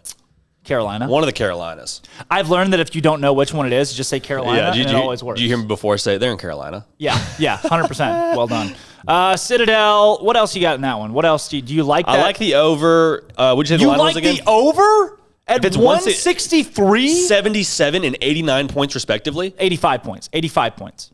The Citadel is in Charleston. I see it now. I see it now. You're right. I see it. It's the picks. Wofford's picked 85 to 77. God, I like Wofford 8.5 right now. See, I just don't know enough to bet anything besides what I see on paper from like points per game, over under. Like I have no reference at all. You go money line right there? Or are you worried about the money line? You leery. Wofford in their last 5. Citadel's dropped 4 straight by 20, 14, 7, and 6. So they lost the last 2 by combined 34. I don't think I touch either of those. You don't touch either. I think if there's one play that I like here, it's the over, just because it's so drastic based on points per game. Wofford by 13. Wofford won by 18. Wofford by 2 against VMI. Do you like anything here? What? In the Wofford Citadel? Yeah, I mean, I like Wofford. I like Wofford minus 8.5. I don't like the over/under on that. I think it's a trap either way. Miami at Florida State. Florida State an 11-point favorite at home against 2-7 in the ACC. Miami's not good at all. I don't think I touch that though.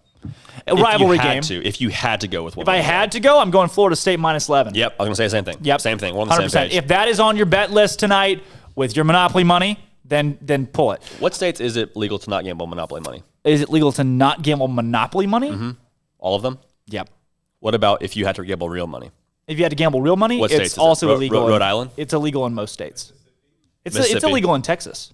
There's some states it's legal though, correct? Where it's legal? Oh. Oklahoma, yeah. Oklahoma.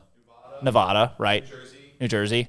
Zach Sweeney's just dropping knowledge on us right now. How do you know all this? All right, Zach has been betting some Monopoly money for a while. It's legal in California, Colorado, Delaware, Illinois, Indiana, Iowa, Michigan, Mississippi, Montana, Nevada, New Jersey, New Mexico, New York, North Carolina. Wait, can you sing them? You mean to keep going? No, sing them.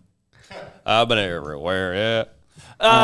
Tonight, Vanderbilt at Florida. Vanderbilt 0-5 in the SEC. Florida 5-3. Florida's catching some heat right now. Yeah. They're 12.5-point favorites, though. That was at 11 this morning. I like Florida 11. I don't like Florida 12.5. So when that line moves, that means the money is going a certain direction, right? Yep, People are hammering Florida. Yep. People are hammering Florida minus 11, so it's gone up to 12.5. Yep. 12.5 seems like a lot. I think Scary. Florida money line, which is minus 900, you make nothing on that. Zero. Over under is 145. God, it's minus 900 on the money line? I don't think I touch any of this. God. I don't think I touch any of this. I do think Florida bounces back, though. If we're doing just straight pick 'em, and obviously everyone else in the world thinks they're going to win if it's minus 900 money line. This one scares me. Penn State at number 13, Ohio State. Ohio State a 7.5-point favorite at home. Mm-hmm. Penn State 2-5 in the Big Ten. Ohio State 6-4. The Big Ten's been volatile, man. Is there anything that says, okay, I'm confident in this? Truthfully, with gambling monopoly money, I don't think I ever feel confident about anything. Minus 7.5 Ohio State would be the play if you put a gun to my head. I think so too. Creighton, Seton Hall, basically a pick 'em. Creighton by 2 on the road. Creighton 7-3 in the Big East. Seton Hall 6-3 in the Big East. Number 17, Creighton. Creighton is picking things up. They're getting better. 2-point favorite at Seton Hall. You know what I love is Seton Hall +2. Seton Hall gave Villanova a run for their money last week. Yep. I think Seton Hall is primed, and if you take them +2, I like it. Also, I don't hate a money line. If you're taking them +2, might as well take a money line. Like +2 is a bucket, right? Might as well.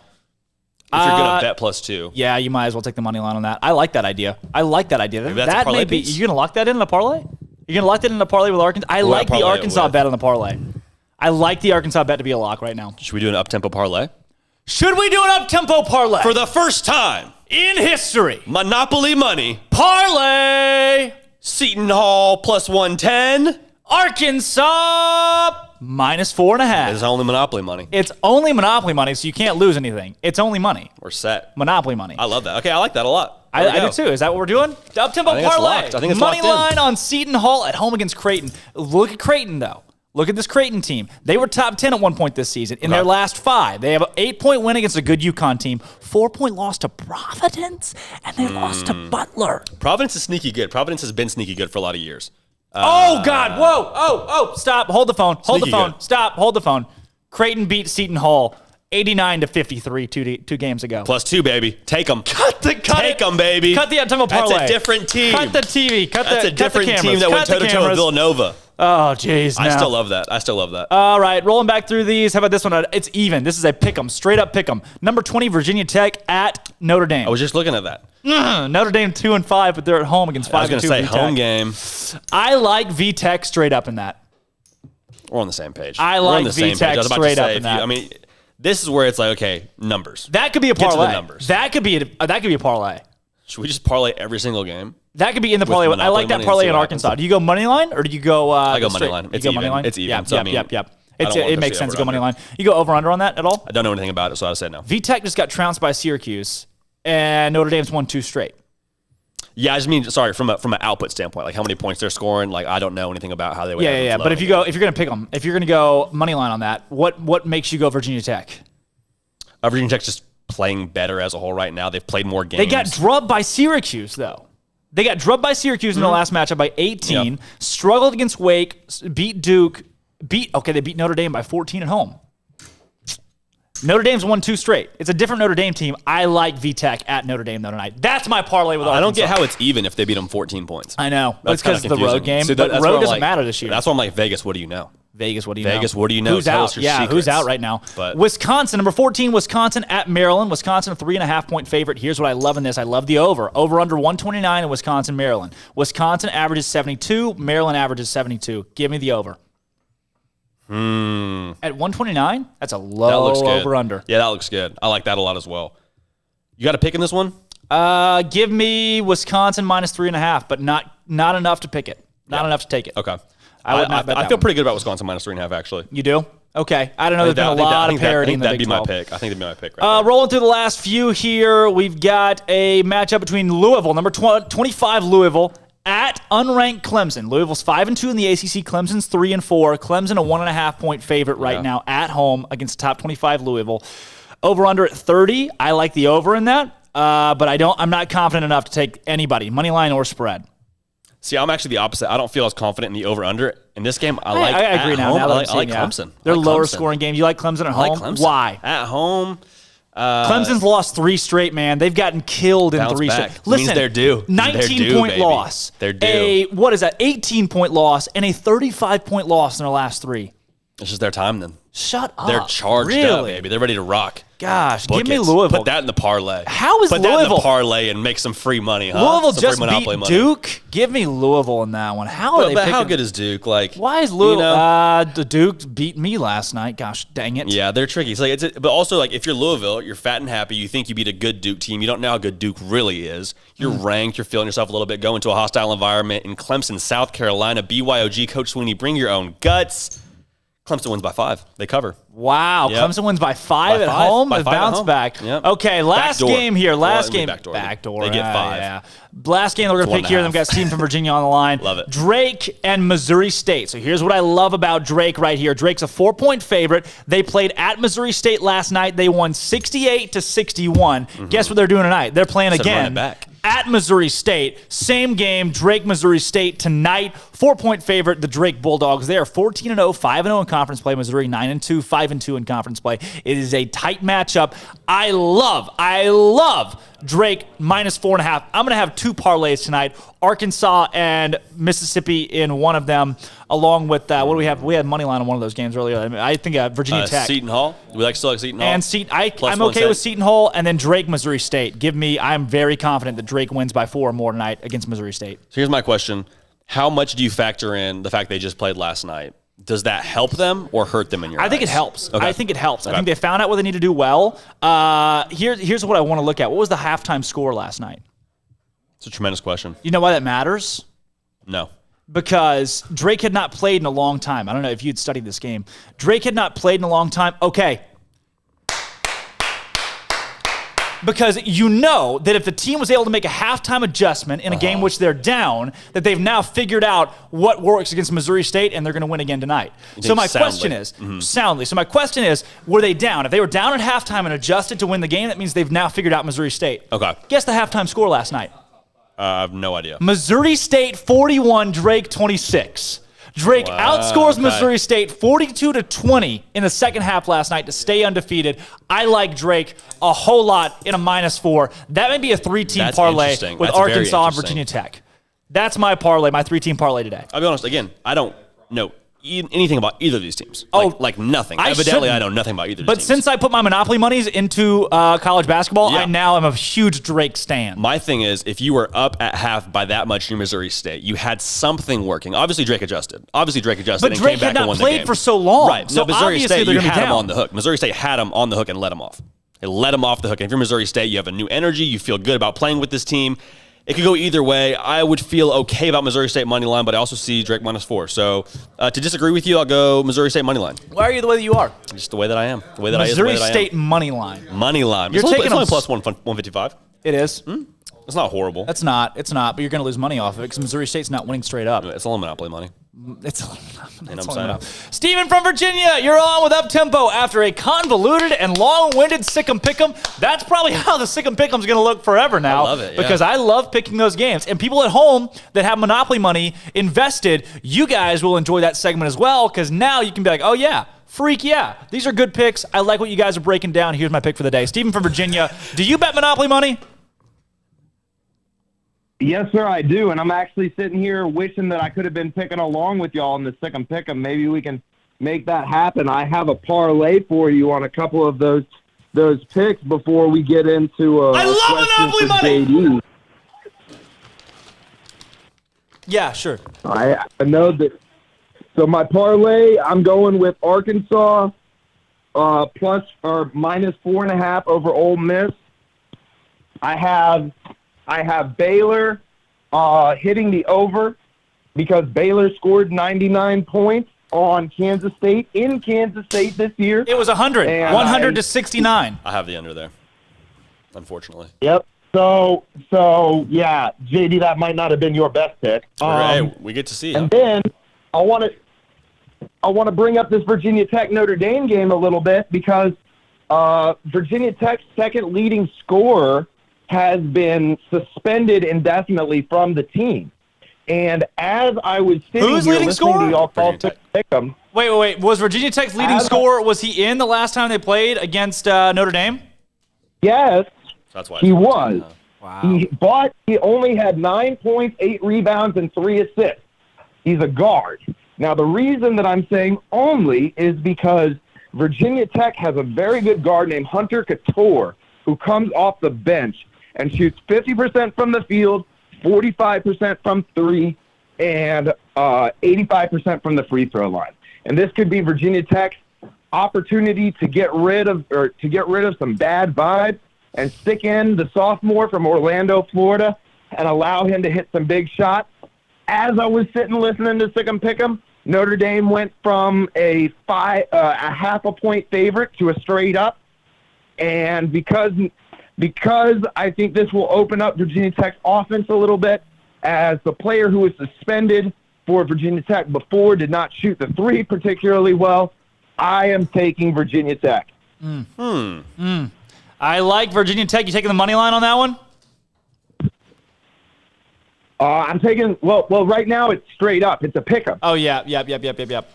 Right now they're both at minus 109. Now to give you some context, it started out with Notre Dame being minus 110 and Virginia Tech being plus 136, and so it's now even. And the over-under is 140, and I'm going to take the over on that too. And I'll even be a little bit gutsy, and I'll call Baylor to cover the spread against Kansas State. I know these cover picks have hurt me before for Baylor, but I think your cover picks are really going to hurt you tonight. A get right for the Bears. That's so many points. What does your Monopoly book have it at, Steven? Is it 24? Well, so I have two sets of Monopoly games, okay. So I've doubled my money. You passed go a few times. So right now we're good. Okay. All right.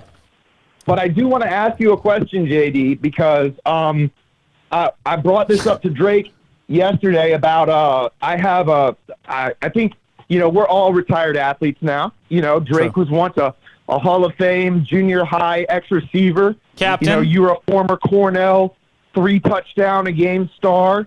I played high school basketball, but, none of us are going pro in any of our sports. Sure. So I was going to tell you this story that in high school we played at VCU, and we played against John Marshall, who had Travis McKay, who would go on to score over 1,000 points at Wake Forest on their team. And he dunked on me in a pretty vicious way that got attention from the newspaper and the local NBC 12 media. And that's what convinced me that I didn't have it. So I wanted to ask you, you're a much more talented athlete than Drake or me. So was there ever a player that you played against that you were like, wow, okay, I don't know if I can handle that guy? Drake is not happy you said that. So when I get to Waco, I'll just demolish Drake in one-on-one. I have no doubts about that at all. I don't care how tall he is. What did he just say? I have no said he would demolish you in one-on-one. I don't know. I'm going to stay out of that one because I think there's probably a bone to pick there. But my junior year of high school, we played Long Beach Poly, who is one of the more historic programs in Southern California. And they had a player sitting out the first quarter because he had been late to practice. Now, he'd been late to practice because he was on an official visit to Alabama. Practice. And that player's name at the time was Juju Smith. He had not added the Juju Smith-Schuster yet. He played both ways, both receiver and safety. We were in the triple option, so his responsibility was to come and fill on the triple option. The NFL guy? The NFL guy, yeah. The TikTok famous guy. And he was unbelievable. Like, there was a lot of good players in our conference and a lot of guys that went and played on Saturdays and some still on Sundays, but he was, like, after the game, I was like, he's going to the NFL for sure. Like, he's going to the NFL. He was already a 5-star at that point, like going to USC and, had all these different accolades. But after playing him, I was like, he is the best, not only a football player, best athlete I'd ever seen in person. And so that would be my story where I was like, yeah, he's probably got something else going for him. Like, he probably isn't too worried about algebra or like history or anything like that. Spanish. Like, he probably feels pretty good about his profession a few years from now. So that's my answer for you. When I was that was the equivalent of my NBC 12 story for you. And the last thing I want to say is that I'm so excited that I inspired Drake that I not only began the writing of this song, but inspired Drake to do the edits and to do the recording necessary. Will you, and I want to say that I apologize to y'all in advance for what I have started and what I have done. Will you play it again while he's on the line, Armstrong, please? The sneak peek of the new up-tempo theme song? Yeah, but he can't hear it, by the way. It's playing right now, Steven. Is he able to watch it? I can hear it. I can hear it. Boarded the plane. Touchdown. Yeah, I'll do a live performance of it when it comes out. When it comes out this Friday. It's coming out this Friday. You guys can hear the full thing on Uptempo. Get all your friends on. We want at least 1,000 listeners per person. So that is 5,000 listeners. And that's our quota that we have to meet for us to release that song. Yeah, again, I'm just hearing this for the first time as well. So I'm getting the whole seat, but you only need the edge. All right, thanks for your call, Stephen from Virginia. We have another caller on the line. You're involved. Oh, namaste. Later, guys. See you, Steve. You know what this song is. I'm sorry. I do. Actually, I have seen the lyrics as well, so I'm excited. Wow. I didn't know I showed you those. Stephen from Virginia, actually. Thank you, Stephen. On the next one, my friends. I'll see you later. Bye-bye. All right. Now, by request, Mike is on the caller line. This can only mean one thing. Me and Mike or you, Mike? You, Mike. And you, Mike, I picked your Longhorns. I decided to go against my better judgment and just pick your team. And it was the worst pick that I've made in my 2 days of Monopoly money betting. What do you have to say, you, Mike? UT Mike. God, he's back. Guys, listen. Why did I even call for him? Why did I even ask? You know as well as I know, Drake, that was a great pick. You know it was. What? Listen, I lost all of my monies last night. Stop calling because in of the pick. Running your mouth about things you don't know what you're talking about. I don't call into my own show. You don't Wikipedia dinosaur boy. And you look it up yourself. We've been to 3 times as many NCAA appearances than you have. So don't call in saying how Texas sucks. You called Get out of your mom's basement. He's calling. He's at Go T-Rex. get a job. He's at Look, T-Rex. you didn't even go to Baylor. So, where did you go? West Texas State? This is not Come good. on. Texas lost last night. Are you talking to T-Rex? I think he's talking to T-Rex. Why are you calling okay, Texas let's lost? address the elephant in the room. We lost last night. Yes. We didn't have our head coach. Okay. And three of our best players fouled out. So sounds like a you problem. Hey, and one more thing. Congratulations on y'all's win tonight against the blind school. They can all see. We have confirmed that all. Go ahead and bet that one. They turned the money line off because the game's so bad. You play them too. They're in the Big 12. Yeah, you might. It's not like a non-conference game. What are the Big 12 standings right now? And who's been to more NCAA tournaments in the last 10 years? And what are the conference standings right now? Whoa, and like you've always said, are we talking about the last 10 years or are we talking about as a whole? Right, the last 10 years. As a whole, what matters, you, Mike? Texas is a lot better than Baylor at basketball. Oh, how, you, Mike? We're going to get to play. We're going to get to play. We're going to get to play. And so I tell you what, let's do this. Let's make a bet, Drake. Let's make a bet. He's repeating himself. Let's do this. Let's do this. Let's make a bet. Let's make a bet. Sounds like I want to hear the bet. Sounds like McConaughey. All right. Get it. It's a pun. I want this bet to happen. All right, you, Mike. Okay, you, Drake. You call it. You, Drake. You just said let's make a bet. And you said, you don't have a bet? You want me to make the bet? You don't have one in mind? No, take this Baylor basketball game. When we play, let's go ahead. You call it. You make the bet. Which time, Irwin Center or Farrell Center? Either one. All right. Both. All right, Both. you, Mike. I'll make the bet. If Texas wins in either of them, and you show up to the game, those are the rules. Texas has to win, and you have to be at the game. Prove it somehow. Impact Health Labs text line 254-339-1112. Send a selfie of you at the game in your little Texas mask or horns down or whatever you use. If that happens, I will buy you a Texas Longhorn ice shaker.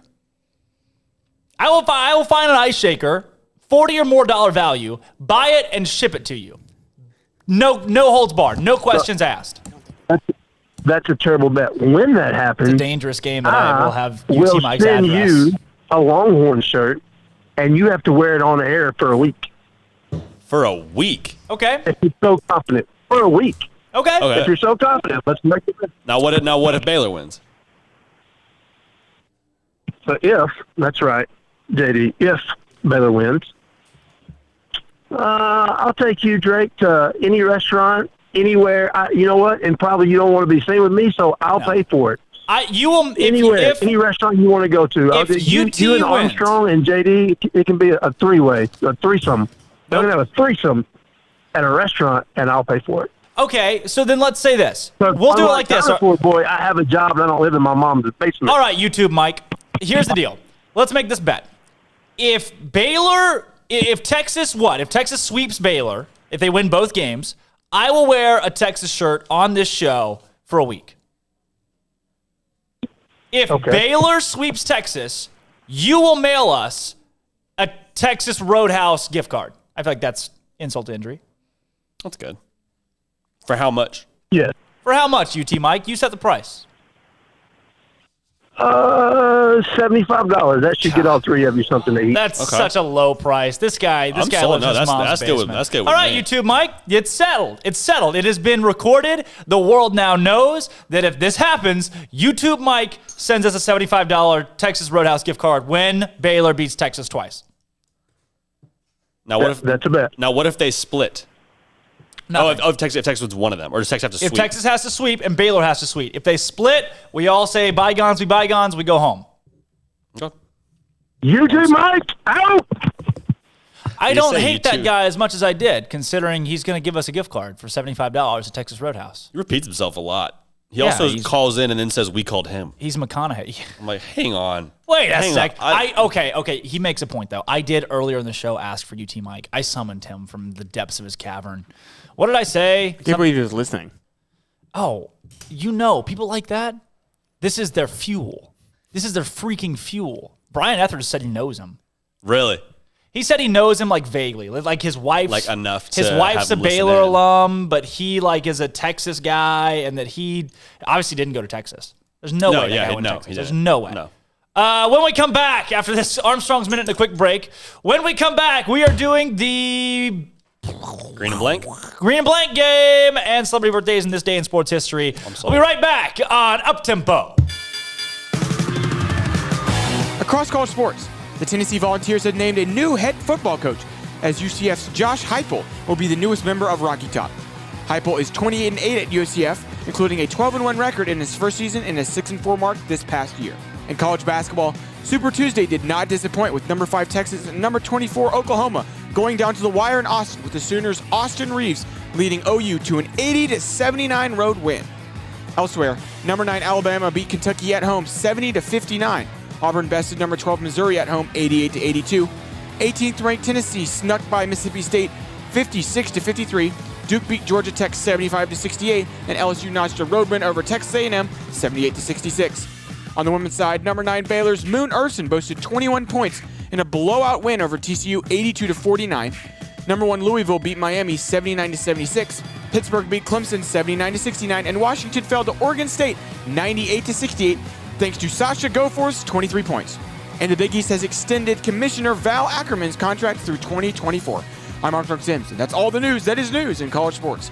This has been Armstrong's Minute on SicEm365 Radio's Uptempo.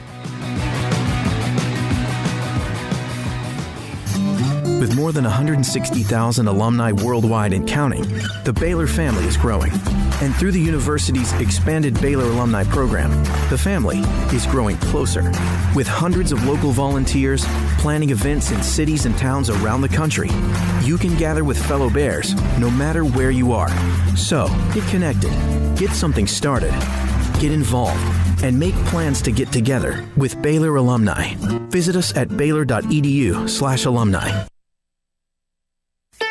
Don Humidor, your home with a 48-foot walk-in humidor with the elite cigar brands from around the world, including the #1 cigar of the year, Aging Room Cuatro Nicaragua. Plus, they have the great brands like Macanudo and Arturo Fuente, Rocky Patel, Aston, and so much more. CBD, great for sore muscles, aches and pains, sleep, Vita Dreams, and anxiety, mild depression, general health and wellness. Their staff very knowledgeable on the subject. If anyone is curious about CBD, ask Carol and Ashley. Don Humidor in the Townwest Shopping Center off Valley Mills in Waco.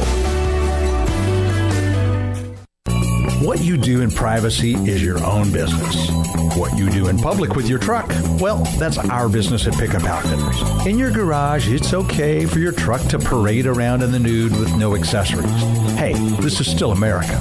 But when you bring your truck out in public, it's just common decency to put an outfit on your truck. And that's where we come in at Pickup Outfitters. Put a cover on that bed. Cover your rear end with a bumper and a hitch, for goodness sakes. There are women and children on the roads. And guys, don't leave your tools exposed. Put them in a toolbox. Be proud of your truck and stand tall with a lift kit. Or improve your truck's posture with a leveling kit. Add some class to your pickup with new wheels and tires. Or dress up for a date with your new RV or boat with a fifth wheel or a receiver hitch. At Pickup Outfitters, we're dedicating to making the roads decent for all Central Texans. So when taking your truck out in public, remember your manners and accessorize it properly with an outfit from Pickup Outfitters. 220 Lake Air Drive in Waco. Hey, this is Bryce Petty, former starting quarterback and two-time Big 12 champion, and I know firsthand the importance of being in top shape both on and off the field. So listen up, men. If you're feeling beat down day in and day out and looking for that high-performance edge that separates the men from the boys, then look no further than the Petty Clinic Low T in Waco. Petty Clinic is a comprehensive men's healthcare clinic with an atmosphere catering to men. Board-certified Dr. Kent Petty has a special interest in offering the highest quality medical care to men of all ages. Some of the services offered include screening and treatment for low testosterone or thyroid, infertility, high blood pressure, diabetes, high cholesterol, sleep apnea, while offering comprehensive wellness exams and complete men's health lab panels. High performance men, remember, it's not just a Petty thing. This is Bryce Petty, encouraging you to reach out and Google search Petty Clinic Low T or go to pettycliniclowt.com and get your complimentary lab screening today. Welcome back to Up Tempo on SicEm365 Radio.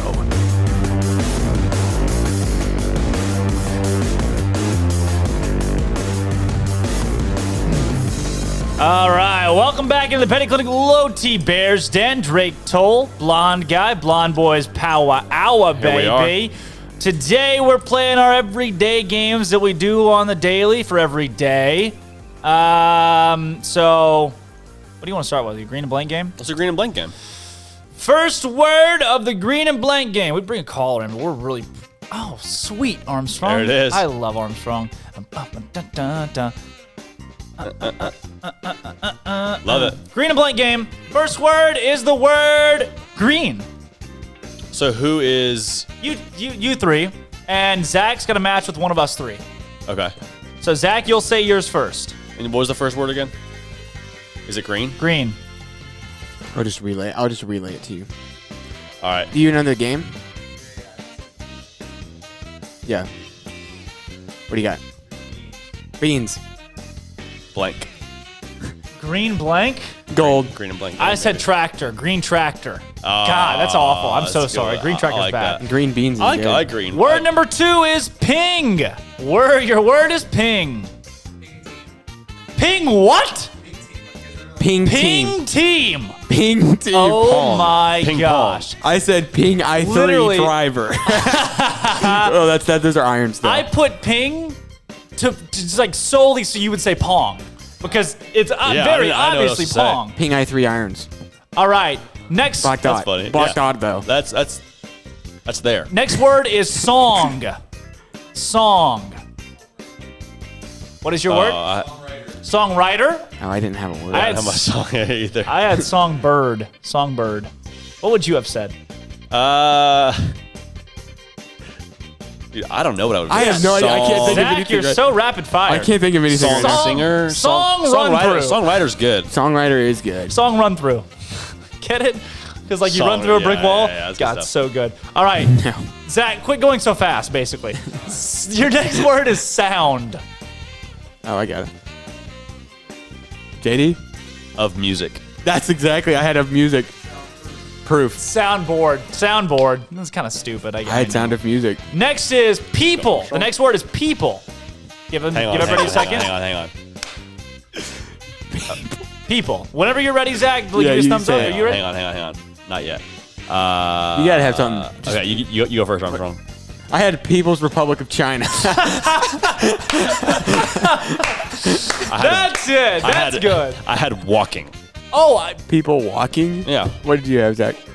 People person. Oh, that's good. That is good. I had people watching. People watching. That's a better one. And walking. the very last one. Yeah, people walking. People walking. walking. Sometimes I like to go out and walk people. Like I just put them on a leash and I would just go people walking. It's a Waco pastime, actually. It's to people walk? Yeah. Actually, it's part of, I think, certain clubs hazing. Hey, whoa, there's people walking here. Come on. Or like you go to the stop sign or the crosswalk. People walking. Yeah. Zach already knows I love the music. Here it comes. The last word is doctor. Doctor, Zach. Everybody ready? Ready. Yeah. Yeah, I'm ready. He says Dr. Love. That's what he said. I would say love doctor. What'd you say? I said Dr. Oz. Doolittle. Doolittle? Doctor My Eyes. Dr. Linda Livingstone. Oh, Jackson Brown? You don't know that song? Yeah, the Jackson Brown Band. I love Not the the Jackson Brown Band. It's just a guy. Yeah, he's in a band, though. It's the Jackson Brown Band. No, it's just a guy. That was so stoic. No, it's the Jackson Brown we're Band. going to look this up right now. He sings Everything in Zach Brown The Band? Loadout? The Loadout, Are we Jackson sure it's Brown. not Zach Brown Band? Jackson Brown is a person. Yeah, who has a band. No. It's not the Jackson Brown Band. It's just Jackson Brown. I think it's Zach Brown Band. Really? I'm thinking of his Zach brother. Brown. He sings Dr. My Eyes, His brother Somebody's Zach. Baby, Running on Empty. Yeah. This guy's from Germany. Oh, we're talking about Jackson different Brown. Jackson Browns. Who are you thinking of? I'm talking about the Loadout Jackson Brown Band. by Jackson Brown. All right, maybe we're talking about the same Jackson Brown. Speaking of people that are celebrities today, they all have birthdays it's not a because band. that is Beautiful. stuff that happens. And that, you know what? I'll give it to you. Thank you.